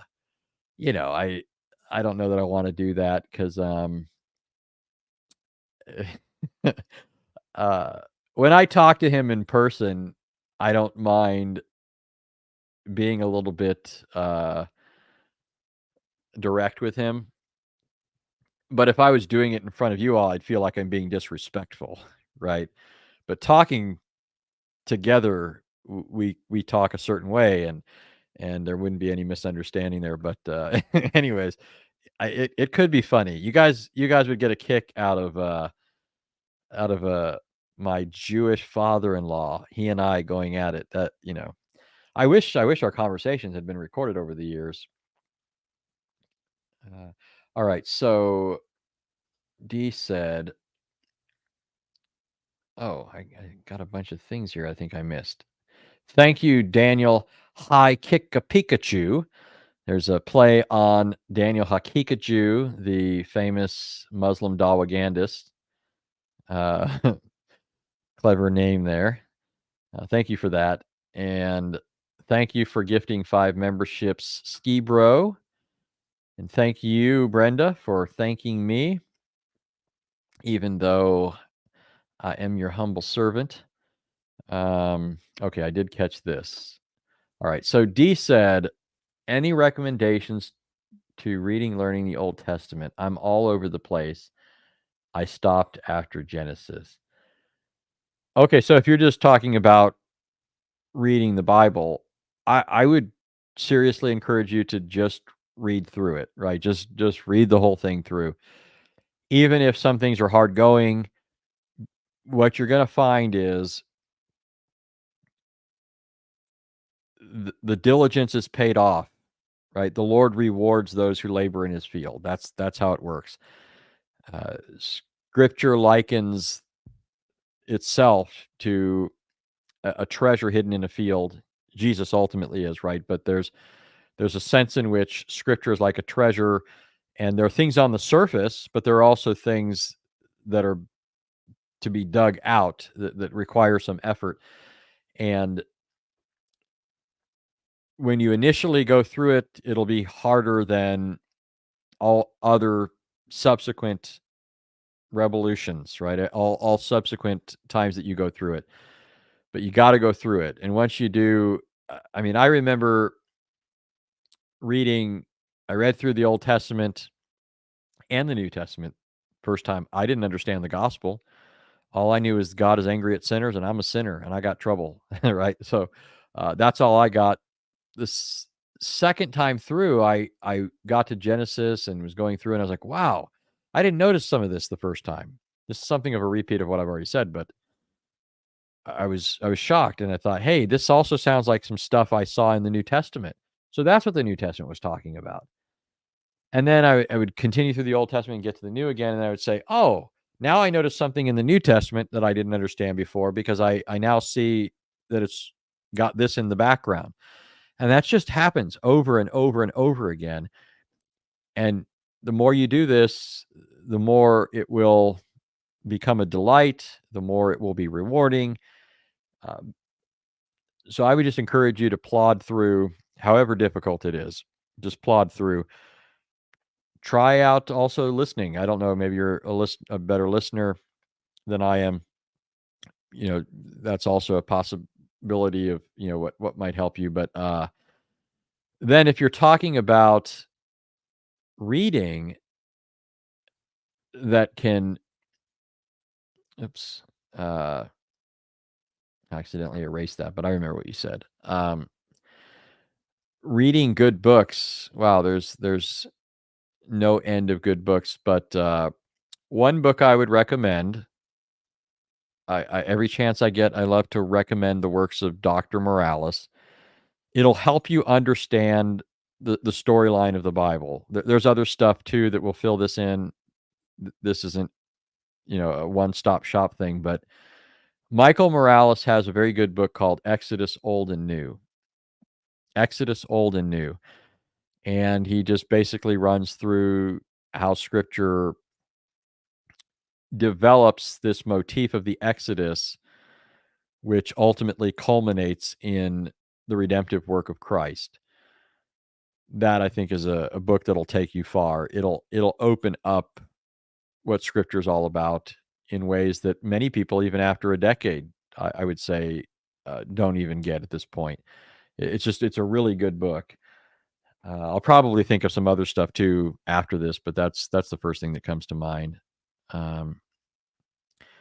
So L says, oh, does this go with another question? Let's see. L, where's L's other comment? It looks like that's the whole thing. Would really like to hear plus see that, especially after the Isaiah 53 story. That's interesting even more now if he's agnostic. Oh, okay. So I was like, what are you talking about here? So you'd like to see me and my father-in-law. So the father-in-law story is, one time he came over the house, and I said, hey, Dave, I want your honest opinion about this. I read him Isaiah 53. I said, what do you think about that? And he says, oh, I don't believe that. This is the short version. I said, what do you mean you don't believe it? Oh, we don't believe in Jesus. We're Jews. I said, why are you talking about Jesus? He says, because you asked me what I thought about that. And I said, yeah, I asked you what you thought about what I just read you, but why are you talking about Jesus? He says, because it's, he goes, you're talking about Jesus. You just talked about his crucifixion and all that. And then I said, Dave, I'm reading the prophet Isaiah. This is written in the Old Testament. It's written 700 years in advance. So that was one of the times when I had him dead to rights and he knew it. Other times you can have somebody dead to rights and they don't know it. That's what usually happens to Muslims, right? They don't know that they just got refuted because they're not always that swift.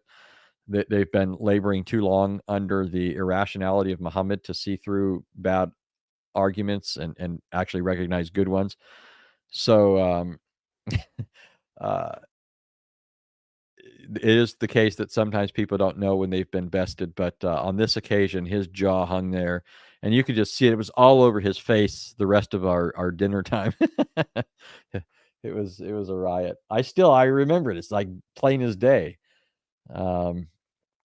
Truth Defender says, learn to read footnotes. Most people skip those and miss nuggets and references that the author you are reading learned from.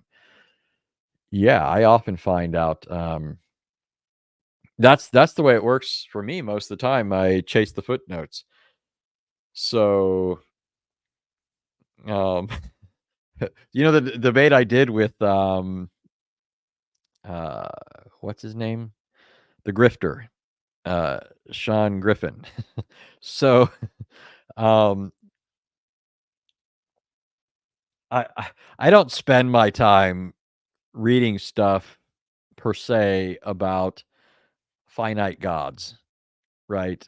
I've obviously come across all sorts of things in the literature. I know what the Bible says. I know the points where it contradicts it and all this kind of stuff. But I was picking up all sorts of stuff on anthropomorphism and following the footnotes and reading everything out there. You'd be amazed at how much stuff is out there and how much stuff I wanted to bring up in that debate but didn't. But yeah, all that was like, I mean, it was a pretty big rabbit hole I went down there. I mean, I must have now um in my library like 15 books on anthropomorphism and dozens and dozens and dozens of journal entries and you know and all that's because of footnotes. This footnote led to this book, which led to this book, which led to this article. Yeah. So J Box says, love Dr. Morales' work. I have Exodus Old and New and Who Shall Ascend the Mountain of the Lord. Yeah, so I had to read Who Shall Ascend in seminary. One of my favorite books of all time. I'm not necessarily recommending that to D because I think Exodus Old and New is probably a better book for you to get into to start off with. But at some point, everybody should do themselves a favor and read Who Shall Ascend. One of my favorite books of all time. Incredibly good book. But Dr. Morales wrote a doctoral dissertation on the tabernacle, and I've wanted to read it for years. The problem is it's a dissertation or a scholarly publication, and those tend to be quite pricey. And so I could have asked Dr. Morales for it, but I don't like taking advantage of people's friendships like that. I mean, I'm sure he wouldn't have considered it taking advantage of him at all. But I mean, I'm just saying on my part, it's like, you know, uh, I'd feel like I'm not the fan type. Like when you see people in Hollywood and they see a famous person, they start, gushing all over them and stuff like that. If I saw a famous person out in the streets, I think, oh, that's cool. I know that guy from TV, but I wouldn't be mesmerized. There wouldn't be stars in my eyes. These are people, right? I might appreciate their work. I might thank them for it. But I would probably think, if I saw a famous person, I'd probably think, I'm not even going to acknowledge that I know them, because it probably gets annoying that people are constantly harassing you to take a picture with you or something like that, right? I'm that kind of person where I would think, let them enjoy themselves. They came out to get a coffee, they came out to get dinner, and here you are trying to sit with them, talk with them like you know them. I'm just the opposite of some, not all, but you know. Anyways, I'm kind of like that in other contexts too. Like uh, I never asked him for it, but I'm bringing this all up because I actually searched the internet and was able to find a PDF of it for free. So I don't remember where the link is. I found this a little while back. So if you search hard enough, you can find his doctoral dissertation online. I forgot the exact title of it. And where did I put it? It should be around here somewhere, actually. Let's see. Let's see. Tabernacle. I don't know. It's going to take me too long. Oh, there it is. Okay, it's called The Tabernacle Prefigured: Cosmic Mountain Ideology in Genesis and Exodus.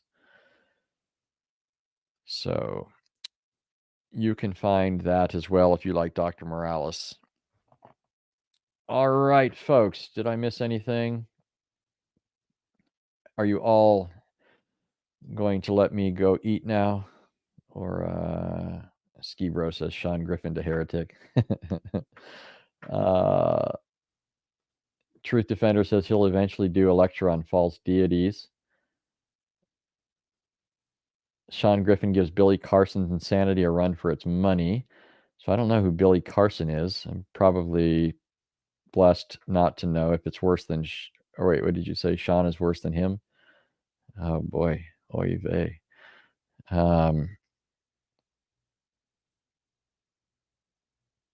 Oh, so Jay says, I've watched the sermon you posted from Dr. Morales. Yeah, that's I don't even remember if that's the one I posted is the one. There was one that he preached that I mean, everything he does, all of his preaching, all of his teaching is great. But there was one that was I wanted to put online, and I'm thinking it's the one I put up. I don't remember. I should check. What's funny is so I actually took that. I took that lecture of Dr. Morales from the seminary's YouTube page. They don't have a very popular YouTube page, and it's been several years since I've been in seminary. That I still know all the professors, but there are other people on staff there that don't know me, even though I live like 20 minutes from the seminary. I pop in from time to time. But I took it and I put it on my site, and then I was contacted by a new staff member at the seminary saying, "Hey, if you could make sure you reference us and that sort of thing," because I don't think I put it in there. Part of it was there are obviously people that are hostile towards me, and I didn't want any of that hostility to be directed towards them. Right? All hostility is to be directed in my direction, so I didn't put anyways, I thought it was funny because the person was talking to me like I was some, just some bloke that, I'm not from England. I don't know why I said bloke, but, I'm just some guy that, you know, took their material, but, I have full rights to take anything Dr. Morales does and make it accessible on YouTube to a larger audience. I claim that right, and Dr. Morales will back me up. But no, so I told the guy who I am, and he's like, oh, okay. So I may put up more stuff. Well, no, anyways, a lot of good stuff out there. Novo Mundo says the Tabernacle of God. It's called the Tabernacle Prefigured. The tabernacle prefigured in Genesis and Exodus. Then it says cosmic mountain ideology. So I'll give you some indication of what the book would be talking about. I think I've mentioned a little bit about this in recent days. You might have heard me say it, but you'll notice in Scripture there's significant events take place on mountains, especially theophanic encounters with God. So Eden is portrayed as a garden paradise atop a mountain summit. You might not normally think that from reading Genesis. There are certain clues there, though, that point in this direction. But skipping past that for now, in Ezekiel 28, it mentions the anointed cherub that covers being in Eden, the garden of God. And then it says, you are on the holy mountain. And so it refers to Eden, the garden of God, where this anointed cherub was, as the mountain of God.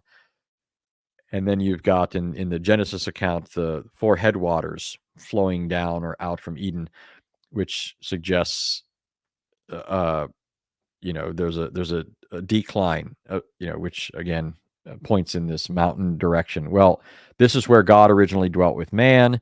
God made the world, but he made a special spot for them to dwell with him atop this mountain. So it was sort of the equivalent of what was later realized in the tabernacle or temple system, where the high priest would go in and be in the presence of God. Adam and Eve had this reality before the fall, so that when they're banished from the garden, it's not surprising that there's cherubim placed at the door to the east. They're banished eastward. There's 2 cherubim there, right? Where does God dwell in the temple? Between the cherubim, right? So you've got these 2 cherubim guarding the way. And then when it talks about Cain and Abel bringing sacrifices, it presupposes a time and a place when you read the account. The Hebrew text of Genesis 4 says, the way most people read it, it says, to Cain, who is wroth because God didn't look favorably upon his sacrifice. The way it reads in most English Bibles, it says, sin is crouching at the door, but you must master it. But the Hebrew word for sin is also the same word for sacrifice. So when you read the book of Leviticus, it says, bring your sin offering, right? It's actually saying bring your sin, but it's a way of referring to the sin offering, that which will bear your sin. So the same word can be used for either sin or a sin offering. Read this other way in Genesis 4, what the Lord is telling Cain, whose sacrifice, or offering, I should say, was not accepted, of fruit he brought from the fruit of the ground. That offering was not accepted, but God says to him, behold, there's a sin offering laying at the door. The door, what door? The suggestion is it's the door that the cherubim are guarding to Eden, the dwelling place of God, the primeval Holy of Holies. And so that's where they would bring their sacrifices, to this location. That's why it was so much of a disturbance to Cain when, having killed his brother, God banishes him further eastward. Cain considered this intolerable. Cain didn't like this. Why? Because he's being driven further from the place where God makes his dwelling known among men. The great task of people when we were first made was to extend these Edenic conditions across the entire world. It was to make the whole world God's dwelling place, if you will. We're not here talking about, God is omnipresent. He's everywhere, but in the sense of his glorious manifest presence, it was expressed in this place and experienced in a special way in this place. And so those garden conditions were to be extended across the world. That's what Adam and Eve were charged with doing, and they botched when they sinned. So what's happening all after that in Scripture is there's this need to return to this situation. So God, initially begins this, in a sense, with Israel when he gives them the tabernacle in which he will dwell. He is reestablishing with Israel this original condition. And Israel's vocation now is to be a priestly nation and to bring the whole world to the worship of God. And in fact, to spread his glory throughout the earth, right? The vocation was to spread his glory so that the earth would be full of the knowledge of the Lord as the waters cover the sea.